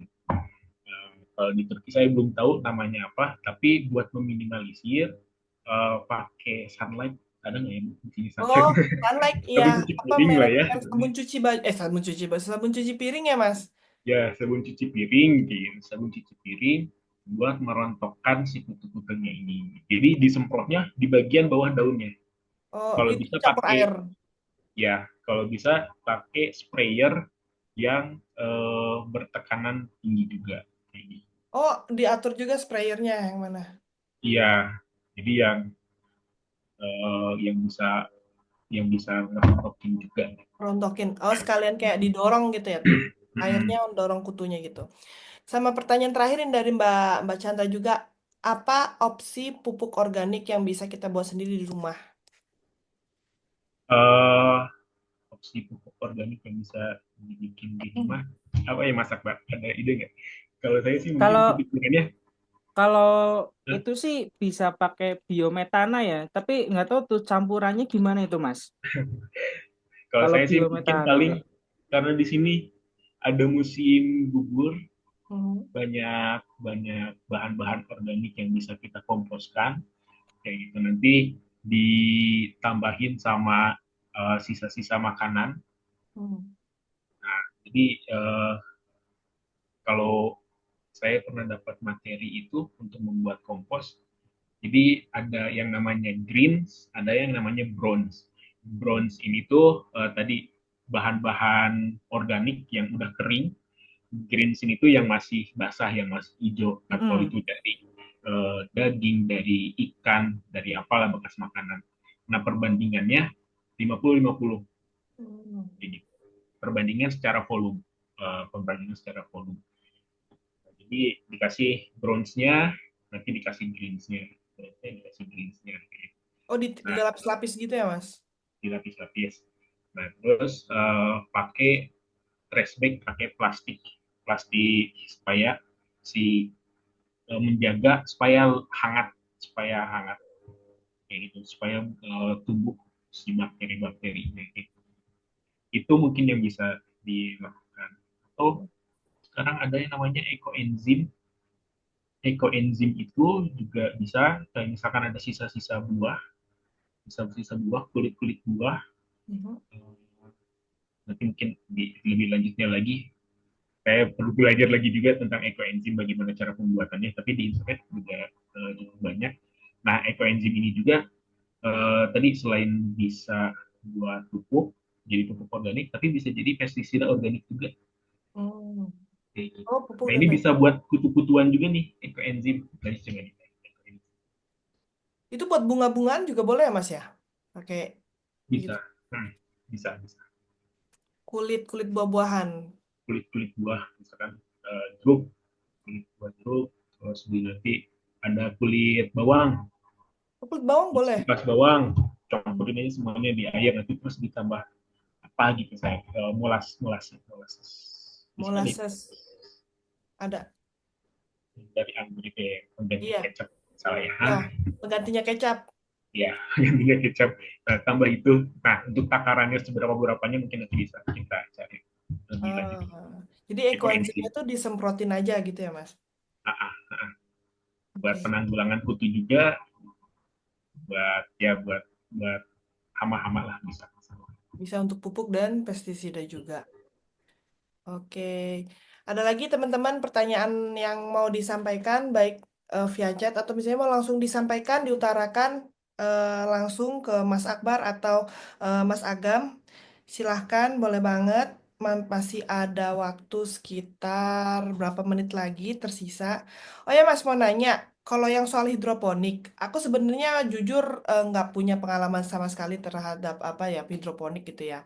Cuman pengen tahu aja, kalau misalnya kita mau bikin hidroponik di Ankara gitu, di kota Ankara, yang secara kita tahu juga kondisi airnya juga yang nggak bagus-bagus banget. Jadi kondisi air ini sebenarnya mempengaruhi faktor keberhasilan tanamannya apa enggak ya Mas ya? Harus Iya. air ini harus jangan harus air mineral apa air apa tuh spring water. Wah, buat hidroponik aja udah sampai spring water ya. Ya, jadi kalau misal masalah air sendiri, Bu Nisha, yang tadi sudah saya sampaikan, itu kita bisa cek terlebih dahulu untuk ppH, ppm sama pH-nya. Hmm, Bagaimana apa namanya kadarnya? Kemarin itu saya sempat ngukur juga di bagian sini ya di Kecioren di Mejidie. hmm, Tempat hmm, saya itu pH-nya itu sekitar 3 sampai 2 sampai 3 pH kalau nggak salah. Masih hmm, Jadi berarti itu ya Mas ya. itu kalau kalau lebih semakin kecil pH-nya kan bisa buat tanaman ya, Mas Agam ya. hmm. Oh, Ya, kuncinya semakin kalau kecil bisa semakin bagus. enggak, kalau bisa di range antara 4 sampai dengan 7 gitu. Nah, nah Tapi kalau baiknya kalau untuk hidroponik mendekati ke 7, mendekati netral itu lebih baik. 8 ya.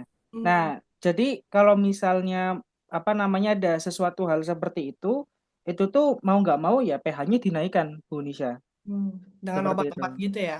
Heeh. Nah, air hujan kemarin itu air hujan ternyata itu pH-nya tinggi banget. Hujan pH nih, hujan Ankara. enggak, ini air hujan. Apa namanya Beneran. secara general. Itu ternyata air kan karena beberapa kali itu saya sempat pernah nyoba nih di Heeh, Indonesia heeh. ada yang beberapa kali itu kena air hujan dan Oh, ternyata itu menguning. Ternyata itu airnya. menguning. Airnya Enggak, apa si tanaman? sayurannya. Ternyata ketika saya ukur ppm-nya itu nggak ada masalah ppm-nya, tapi ternyata pH-nya yang naik seperti itu. Berarti Heeh. kena hujan ya, Mas ya? Sebetulnya ya itu makanya kalau misalnya memang ada sesuatu hal ya kita perlu nguras apa namanya secara berkala Berkala. seperti itu. Hmm. Kalau nggak ada Nah, hujan dan ada buat airnya keran gimana Mas? Eh, Itu Pak, pakai air itu spring water itu loh yang equil. aman-aman aja sih kalau pakai air keran juga insya Allah. Iya. Nah nanti untuk bisa menstabilkan pH-nya itu tadi di link yang Abimix itu juga ada pH stabilizer. pH Ah, stabilizer. Jadi ketika pH-nya itu terlalu rendah ditambah pH up. Kalau hmm, misalkan pH-nya terlalu tinggi ada pH down. Jadi nanti linknya hmm. bisa saya ikutan juga. Jadi Oke, memang oke. effort-effort untuk budidaya di kondisi yang tidak optimal itu memang butuh effort yang lebih gitu. Jadi memang Yes. sangat bersyukur kita Tapi bisa kalau menemukan dari segala makanan di Indonesia gitu ya. yes, alhamdulillah ya negeri subur gitu. Lempar kayu jadi singkong. Lempar jagung juga jadi singkong, Mbak. Oh, kirain lempar jagung jadi popcorn. Oke. Tapi kalau dari segi kepraktisan dengan kondisi kita yang tinggal kalau di Ankara ini kan banyak tinggal di apartemen ya Mas gitu loh, yang bukan punya media tanah tuh terbatas gitu loh, kecuali dalam pot gitu kan. Lebih lebih praktis kita nanam media tanah atau baiknya hidroponik kalau menurut Mas Akbar atau Mas Agam sendiri. Kalau saya sendiri sih lebih merekomendasikannya hidroponik ya. Tapi Nah, tapi tapi ada tapinya. Kita bisa melihat dulu nih kondisi dari environment atau lingkungan kita tuh seperti apa. Bisa jadi kayak kemarin itu saya nyoba tomat, ternyata ada beberapa yang gugur gitu. Ternyata dari environment-nya itu ada yang kurang seperti itu. Jadi kalau misalnya mau hidroponik, ya kita harus juga mengoptimalkan mengoptimalkan dari lingkungan sekitarnya itu seperti apa. Misal lebih tertutup atau mungkin kita bisa menaikkan suhunya gitu kan. Suhu optimalnya berapa seperti itu. Cuman Hmm. kalau dari Mas Agam sendiri seperti apa Mas? Monggo bisa ditambahkan. Ya, kalau lebih efektif mungkin relatif ya, karena kalau misalkan sampai bicara ke biaya, lebih banyak biaya yang dikeluarkannya gitu kalau misalkan hidroponik gitu ya. Hmm. Kayak contohnya kayak kemarin ya Mas Akbar, saya dan Mas Akbar itu coba menanam tomat di labnya Mas Akbar, ruangan tertutup di indoor, kita hanya memanfaatkan cahaya matahari yang masuk lewat jendela. Hmm. Jadi saat itu saya minta jendelanya dibuka terus, terus karena waktu itu masih kondisi dingin ya Mas Akbar, Hmm. heaternya pokoknya nyala terus, Jebol lampu itu nyala terus gitu, tagihan listrik. lampu nyala terus kayak gitu. Nah jadi alhamdulillah bisa tumbuh dengan baik, cuman karena ditinggal Mas Akbar lomba, Eh, jadi nggak ada kemarin yang ram gitu. kem- kemarin ditinggal belum ke belum ada ini instalasi hidroponiknya gitu. ya, kemarin ditinggal ke Kars sama Pak Wawan juga. Kayak gitu. Jadi bisa sebenarnya berarti kita bisa nanam di dalam ruangan, di dalam rumah kita gitu, memanfaatkan pojok-pojok yang kosong tapi ada cahaya matahari yang masuk kayak gitu. Ya tentunya jadi di kondisi-kondisi tertentu, di kondisi cuaca lagi dingin, ya sekaligus menghangatkan kita, heaternya juga menghangatkan tanaman. Dan menghangatkan suasana kali ya Mas ya. Menghangatkan suasana ya.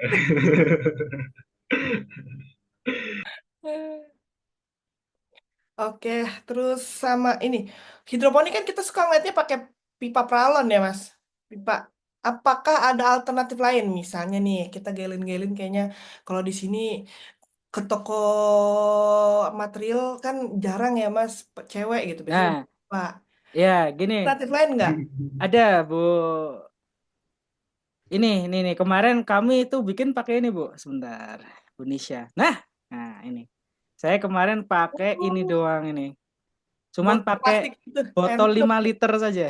Iya. Oh, Jadi bisa ya Mas. bisa ini bisa tumbuh, bisa Tapi ada tumbuh. tanahnya itu. Itu emang maksudnya Nah, jadi. ini kan tadi kan pertanyaannya apakah bisa pakai barang yang sederhana gitu? Jawabannya adalah bisa.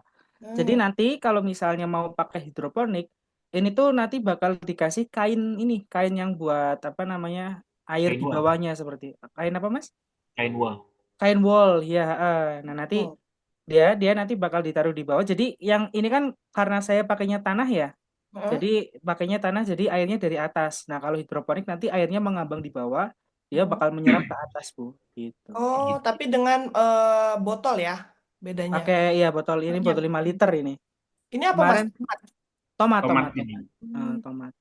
Nah kemarin ini karena instalasi hidroponik kita belum jadi, Iya. jadi untuk mempertahankan sebibitnya nih, itu karena bibitnya udah datang duluan, akhirnya yaudah kita beli pupuk di toko bunga kayak gitu, Hmm. beli pupuk organik di toko bunga yang udah siap pakai. Nah, tapi kalau misalkan untuk instalasi hidroponik, bisa si tanahnya ini diganti dengan substrat-substrat lain. Jadi, selain bawahnya dikasih kain wall ke bawah, nah pengganti tanahnya itu bisa pakai kerikil, bisa pakai pecahan bata merah, misalkan, kalau ada, atau pakai Hmm. pasir. Atau Hmm. ada batu-batu khusus yang bisa digunakan untuk media hidroponik juga. Nanti saya share juga di Hmm. Di ininya. grup. Kemarin Atau atau sempat bisa pakai ini Bu Nisha. Kalau di Ulus itu kita nyari serat kelapa gitu. Itu bisa itu. Oh, emang ada Mas itu serat kelapa? Kayaknya sih ada yang jual ya kan ada biasanya apa biasanya namanya ada. Hindustan Hindustan Hindustan apa gitu. Jewis. Bukan Oh, bukan bukan. itu kelapanya Mas. Itu yang kemarin saya tanya di grup itu. Itu yang saya tanya di grup itu. Apa? Hindustan Jewis such Iya. Hindustan Jewis. Hindustan Hindustan Cewis kalau dikasih air jadi air kelapa. Kemarin Oh saya iya, bilang gitu. kan Iya. jadi es degan Mas ya. Terus, iya. Jadi ininya apa serat kelapa yang apa namanya pinggirannya itu juga bisa ya? Apa sih namanya Oh, Mas Agam? Kokopit, kokopit kalau di Kokopit, iya. gitu. Kokopit, Tapi iya kalau di Indo kokopit. itu serat kelapa buat, sorry, anggrek bukan sih Mas? Enggak ya? serat kelapa yang udah dihalus gitu, Oh, Hmm. udah halus. itu. Ada kemarin saya nemu juga di Turki memang, tapi memang harganya lebih agak mahal aja. Kokopit, kalau bahasa Turkinya Hindistan apa gitu, kitnya apalah. Hmm, oke. Nanti link-linknya saya share di grup. Di grup. Makasih banget Mas. Sama ini tadi Mas Akbar nunjukin ini ya, alat untuk ngecek pH air hidroponik ya. Kalau misalnya buat yang tanaman tanah, itu dengan alat yang sama atau alatnya beda lagi, Mas? Dengan alat yang sama. Oh, Jadi jadi itu nggak jadi cuma buat air memang doang. sengaja nutrisinya biar kalau misalkan ada yang hidroponik, satunya lagi di tanah, jadi pakai nutrisinya sama-sama pakai nutrisi hidroponik aja gitu. Hmm. Nah, justru bisa juga air yang karena tadi Mas Akbar bilang setiap beberapa kali itu misalkan seminggu sekali airnya diganti, sebenarnya kan air itu masih masih punya kandungan nutrisinya gitu. Itu Hmm. jadi pupuk buat tanaman yang ditanam di lahan juga bagus juga gitu. Oh, oh Gitu. jadi Tapi nggak bisa langsung apa, nggak perlu harus langsung dibuang gitu ya, tapi bisa ya dimanfaatkan tanaman yang media tanah gitu ya, Mas ya. karena masih Hmm. mengandung itu juga nutrisi juga. Mm-mm. Sama ini Mas, basic banget karena kita emang tinggalnya kalau di apartemen itu kan indoor ya kebanyakan. Sebenarnya tanaman-tanaman itu boleh nggak sih ditaruh di indoor? Apalagi kalau kita anak-anak dulu waktu SD IPA gitu belajar tanaman tidak boleh ditaruh dalam ruangan karena sirkulasi udaranya akan mengganggu dan seterusnya. Itu sebenarnya gimana sih Mas yang benernya tuh? Karena kalau misalnya kita ngikutin ilmu IPA kita lihat praktek di sini ya kalau nggak ada taruh di dalam indoor mau taruh di mana terbang di balkon gitu. Gimana apa sebenarnya tuh ilmunya tuh kayak apa Mas gitu Nah, bolehkah atau sesekali dikeluarin atau misalnya harus di luar idealnya tuh tanaman yang media tanah ya itu tuh gimana. kalau secara teori kan ada namanya reaksi terang sama reaksi gelap kayak gitu. Kalau tadi Mm-mm. Mas Akbar bilangnya ada masa istirahatnya si tanaman. Mm-mm. Jadi di masa ada matahari atau reaksi terang, itu Mm-mm. tanaman membutuhkan CO2 Mm. untuk menghasilkan O2. Bagus kan? Jadi Mm. menghasilkan oksigen untuk bisa kita hirup. Tapi di malam hari pada saat reaksi gelap, si tanaman itu membutuhkan CO2. Nah, Mm. kenapa si guru-guru biologi itu bilang nggak boleh nyimpen tanaman di dalam ruangan di saat malam hari karena nanti bakal berebut CO2 kayak Mm. gitu. Nah, tapi kalau misalkan kuantitasnya tidak banyak, ya aman-aman aja kayak gitu. Aman-aman aja. Aman-aman aja. Terus Mm. juga kalau misalkan tadi ada intervensi kayak Mas Akbar bilang di malam hari tetap dikasih lampu Mm. UV, berarti kan dia tetap tetap bekerja untuk Terus terus memproduksi terus. oksigen kayak gitu. Yes. Jadi nggak masalah. Oh, oke oke.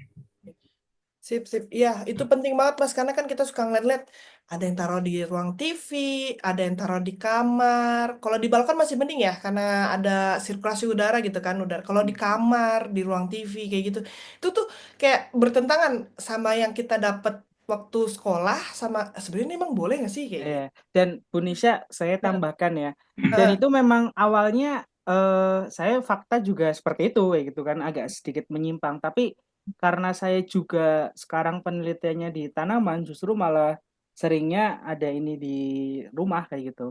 Mm, Karena penelitian saya ternyata itu saya menemukan bahwa tingkat stres kita kalau misalnya lihat tanaman hijau itu tuh bakal menurun seperti itu. Makanya jadi apa sih namanya self healing ya seperti itu. Jadi tanaman itu bisa menjadi self healing kita gitu, bisa oke. melihat yang hijau-hijau. Tapi Oh iya, biasanya sih dan kalau ya yang hijau-hijau melihat duit ya Mas ya. Duit ya, itu lebih lebih efeknya lebih kerjanya lebih cepat gitu ya. Iya. Karena kalau tanaman nyedot duit gitu. Monggo Mas tapi Agam. ada hal yang menarik juga dari penelitiannya Mas Akbar ini, Mbak Nisa. Heeh. Dari penelitiannya Mas Akbar ini ternyata kita tuh berkomunikasi sama si tanaman. Ah, yes, yes. Aku juga pernah dengar. Tanaman tanaman itu ternyata bereaksi ketika kita elus-elus gitu ya Mas Akbar ya.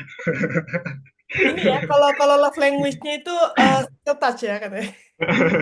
Kalau physical touch gitu. Tanaman dielus itu ternyata ada signal yang menarik, ternyata ada respon dari tanamannya kayak gitu. Padahal Oh, sensornya di daun yang lain, tapi kita elus-elus daun yang lainnya lagi, ternyata mm. ada artinya berkomunikasi. Ya kalau misalkan nggak ada teman curhat bisa ngobrol Iya, sama iya. daun lah ya, pendengar yang baik. Nggak ngejudge ya kan, nggak nyela gitu. Aku tuh punya tanaman di kamar, bunga-bungaan sih. Yang satu kayak lavender, hadiah dari temen. Yang satu lagi tuh aku lupa jenis tanaman, tapi tanaman Turki dia warna ungu gitu. Karena aku juga pernah dengar soal ini, yang info kalau misalnya kita juga kalau bisa ngasih afirmasi yang baik ke tanaman, tanaman pun juga akan ngasih respon gitu kan, mereka juga makhluk hidup gitu ya. Iya. Oh, eh, Bu Yes, Nisha mau lihat videonya kah? Bentar coba. saya. Ada yang curhat sama tanaman ya, Mas? Enggak, ini saya nyoba kemarin langsung ke apa namanya langsung ke tomat saya sendiri. Oke. Sebentar saya siapkan dulu. Nah, ini. Lengkap loh, keren loh Mas Akbar, Mas Agam nih. Makanya Banget. eskom saya ini eskom tanaman ya. Komunikasi tanaman, bukan komunikasi Iya. manusia. Jadi seperti ini. Kelihatan nggak Bu Nisha? Ah, itu yang nunjukin indikator Iya. responnya gitu ya. Jadi ketika saya jalan, nah dia ada ini respon. Tuh Hmm. naik lagi. Ketika jalan lagi naik lagi. Nah ini turun lagi. Saya lari gitu, Hmm. tanamannya dia turun lagi tuh. Nah jadi ketika disentuh Hmm. sinyalnya naik. Oh, langsung ke Iya, atas. dia Tuh. turun. Disentuh Hmm. lagi, naik lagi gitu. Ini tomat kemarin ini. Oh, yang tadi. Heeh. Nah ini ketika Ya, disentuh di setelah batangnya. ditinggal sama Mas Akbar, sedih dia mati deh gitu. Turun. Turun kurvanya Iya, ke bawah lagi jadi terus nangis. bisa jadi seperti itu ya. Bisa, bisa. Tapi kalau kayak diucapin kayak gitu, Mas, udah pernah nyoba belum? Itu kan sensor Nah, ya. Kalau itu ucapan, makanya itu yang belum saya coba, belum pernah nyoba apa namanya tanaman yang dihujat-hujat sama yang dipuji-puji, saya belum belum nyoba sih sebetulnya ke sana. Mungkin nanti bisa dicoba ya. Kemarin kemarin dari apa usulan dari Pak Wawan, coba deh dibacain Quran sama yang enggak gitu kata kata, kata Pak yang Wawan musik gitu. rock metal gitu Rock ya. metal gitu kan. Stres, apakah dia malah enjoy? Nggak taunya tanamannya juga Iya. penikmat rock kan gitu. Betul, betul, betul. Ya gitu, gitu Iya, iya, iya. Bu Nisha. Ya, makasih, makasih banget Mas. Itu tuh mungkin buat teman-teman yang masih ngikutin sampai saat ini, ternyata tanaman itu secara memang sama-sama kayak kita makhluk hidup, mereka merespon loh gitu. Apa sensor-sensor baik negatif positif yang kita kasih buat tanaman-tanaman itu sendiri gitu kan. Kalau kita kayak misalnya ngasal-ngasal, mereka juga tahu gitu dan ya mungkin mereka nggak akan mau tumbuh. Tapi kalau misalnya mereka dapat sensor yang positif, terus tahu treatnya, kita kasih treatment yang baik gitu, pasti mereka juga akan responnya dengan baik kayak gitu. Terakhir nih Mas dari saya gitu, ini sebenarnya kumpulan-kumpulan pertanyaan sih gitu, mungkin malu-malu ya teman-teman gitu ya. Kalau ada bunga layu, boleh baiknya itu bunganya itu dibiarin aja, ditaruh di tanah, kayak ibaratnya pupuk, atau harus sebenarnya yang layu itu diangkut gitu loh Mas. Kalau menurut saya sih lebih baik diangkut. Kalau misalkan ada apa wadah kita buat mengkompos di Mhm. luar di luar gitu, lebih Mhm. baik dikomposkan terlebih dahulu, baru nanti kalau udah jadi komposnya baru diaplikasikan ke tanaman Oh, jadi gitu. kalau Karena bunganya kalau layu dicabut ya, dicabut ya gitu. Oh, oke. karena kalau misalkan dibiarkan, apalagi di kondisi apa di dalam ruangan kayak gitu, Hmm. malah nantinya lembab, terus malah tumbuh jamur, Ah, jadi jadi baiknya penyakit buat dicabut. tanamannya. Oke, Jadi oke, oke. sebaiknya dicabut, dikomposkan terlebih dahulu, baru nanti kalau Oh, udah jadi baru dipakai. oh gitu, oke, oke. Jadi dari segi estetik juga kayaknya gimana gitu yang lihat bunga udah layu-layu kayak gitu. Nggak baik gitu ya. Oke, oke. Makasih Mas Agam informasinya itu. Kalau dari saya sih pertanyaan sampai situ aja. Ini ada komentar nih dari Mbak Kurota Ayu. Ini keren banget sih Mas Akbar. Itu sensornya ditaruh di mana ya Mas sampai bisa tahu grafiknya. Sensornya taruh di mana Mas? Ada yang kepo. Itu di daun sama ya di daun dua-duanya. Oh, jadi Di bisa daunnya. ketahuan gitu ya. Betul, betul. Heeh. Oke, oke. Keren risetnya. Keren juga sih Mas Akbarnya gitu kan. Iya. Sip.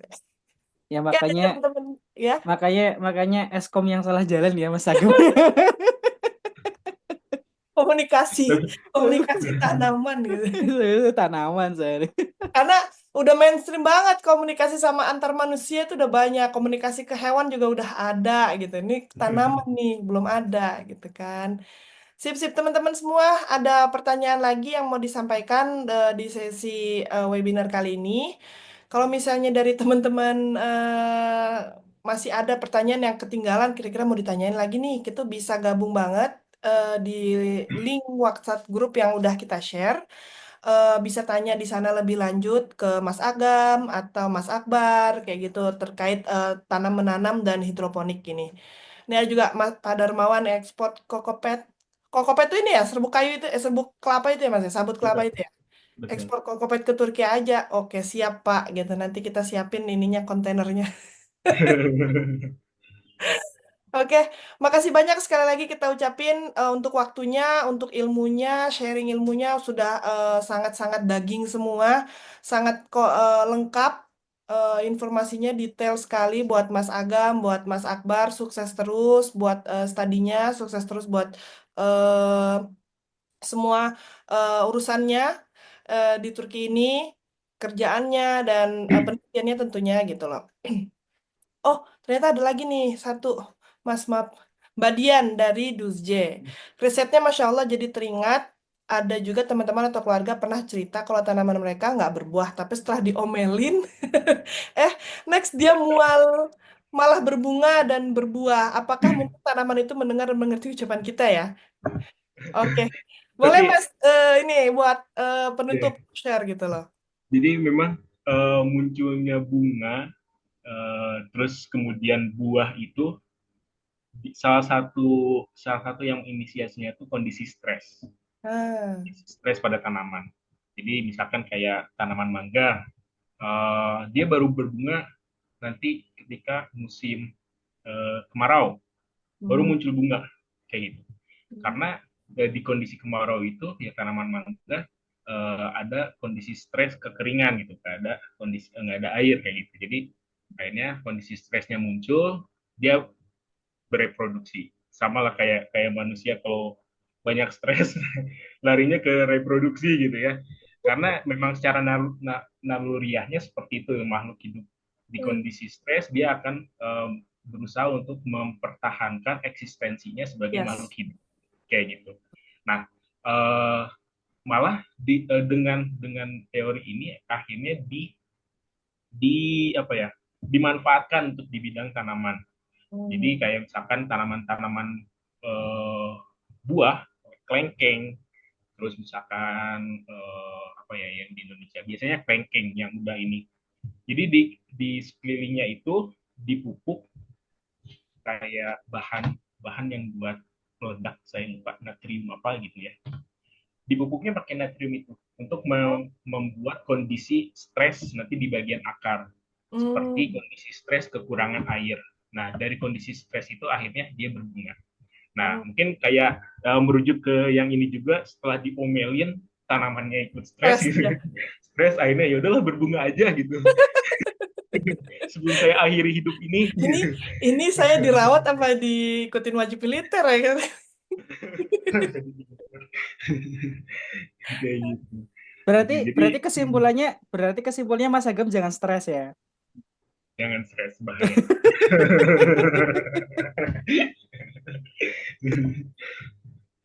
Tapi justru Gitu. dengan stres dia malah berbuah ya. Berarti Ya, tanaman-tanaman yang nggak berbuah, nggak berbunga, berarti dia terlalu enak hidupnya ya. ya akhirnya numbuhin terus daun kayak gitu kan. Daun aja, tapi Nah, nggak berbunga, nggak beruang, nggak berreproduksi tadi istilahnya mas gitu. terus ada juga pengetahuan lokal di daerah saya itu kalau ada tanaman mangga yang tidak berbuah, tidak Mhm. berbunga terus berbuah, batangnya itu di ini Potong. apa ya, kalau bahasanya itu dicacak di Oh, di sayap dicacak-cacak, sayap dicacak-cacak disayat-sayat. gitu. dilukai Biasanya lah gitu ya, dilukai. dilukai. Nah, ya itu untuk menstimulus si tanaman itu untuk masuk ke kondisi stres, akhirnya berbunga dan berbuah. Itu juga berlaku untuk kaktus nggak Mas? Kayak gitu. Kan dia udah berduri sendiri, udah melukai diri dia sendiri. Kita nggak tahu dia terluka apa enggak ya, Wei. Bukan dia melukai ya. Dia Nah, udah tapi stres itu kali. salah satu mekanisme di tanaman gitu. Pada kondisi stres bisa dia avoidance, menghindar, atau dia tolerance, Hmm. gitu, gitu. Jadi itu salah satu mekanisme aja. Tidak semua tanaman pada kondisi stres dia mempercepat masuk ke fase perkembangan. Hmm. Tapi ada juga yang justru jadi semakin lama. Hmm. Bagian dari riset saya juga sih kemarin. Hmm. Oke, oke. Jadi ini sebenarnya info-infonya sudah based on research ya, teman-teman semua. Risetnya Mas Agam, risetnya Mas Akbar. Jadi insya Allah valid dan kredibel lah informasinya. Kita bukan yang Insya Allah, katanya insya Allah. mitos-mitosnya atau hanya katanya kayak gitu. Enggak lah. Ya, ya. Yes. Baik, kita tutup acara webinar kali ini. Waktu sudah menunjukkan jam 3.32. Makasih sebanyak. Jazakumullah khairan wa jaza buat Mas Akbar dan Mas Agam dan Mas Akbar buat waktunya, sharing ilmunya yang bermanfaat gitu loh. Untuk pertanyaan selanjutnya bisa nanti ditanyakan via WA link grup ya, teman-teman semua untuk terkait lebih detail lagi. Kalau misalnya ada teman-teman mau nanyakan tentang perawatan tanaman hidroponik ataupun tanaman media tanah di rumah gitu. Tapi nggak bisa nanyakan tanaman ini ya, pohon duit ya Mas ya. Kita juga masih nanya, masih penelitiannya masih berlanjut. Kalau Saya juga nanya itu ya. kalau ada kita juga butuh lah satu boleh. Iya, iya, iya. Oke. Makasih banyak Mas Akbar, makasih banyak Mas Agam, makasih banget buat teman-teman MT Dusj, teman-teman MT Anissa, teman-teman MII, PPI Ankara, teman-teman Gendis, Indonesia Ankara, Gelin Indonesia Ankara, Gelin Indonesia Turki, teman-teman Rania dan komunitas Indonesia lainnya yang sudah berpartisipasi mengikuti acara webinar merawat tanaman di rumah dan hidroponik yang disponsori oleh Gia pada siang kali ini. Ikuti terus link WhatsApp kita, khususnya untuk yang terkait dengan topik tanaman ini, supaya kita lebih paham lagi, lebih mantap lagi dalam penyerapan dan penyerapan informasi terkait materi yang telah disampaikan hari ini. Itu aja dari kita semua. Saya mewakili Gelin Indonesia Ankara, teman-teman Gelin Indonesia Ankara.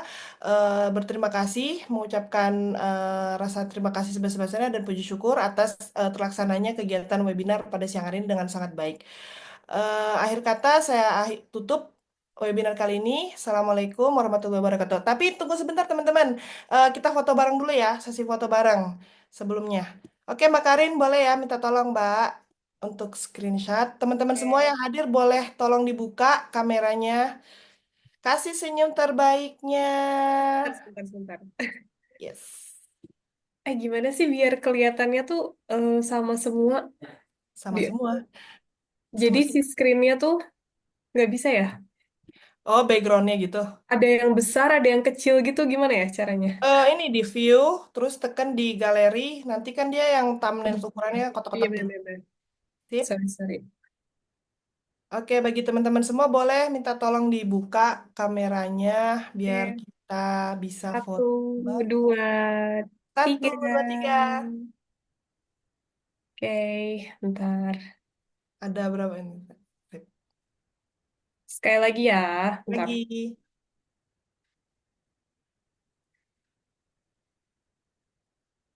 1, 2, 3. Cukup nggak? Apa lagi? Oke, udah Mbak, nanti terkenal kita Mbak. Nanti kasihkan ya. Ya, Oke. itu aja teman-teman semua. Terima kasih banget sudah hadir. Saya ucapkan beribu-ribu terima kasih dan ucap puji syukur buat kehadiran partisipasi teman-teman semua. Wabillahi taufiq wal hidayah. Wassalamualaikum warahmatullahi wabarakatuh. Selamat sore. Terima kasih, Mbak Nisa. Sore, terima kasih Mbak Terima kasih, Nisa. terima kasih, salam kenal. Ya, Terima kasih semuanya. sama-sama Jazakallah Ibu. khairan ilmunya. Sama-sama.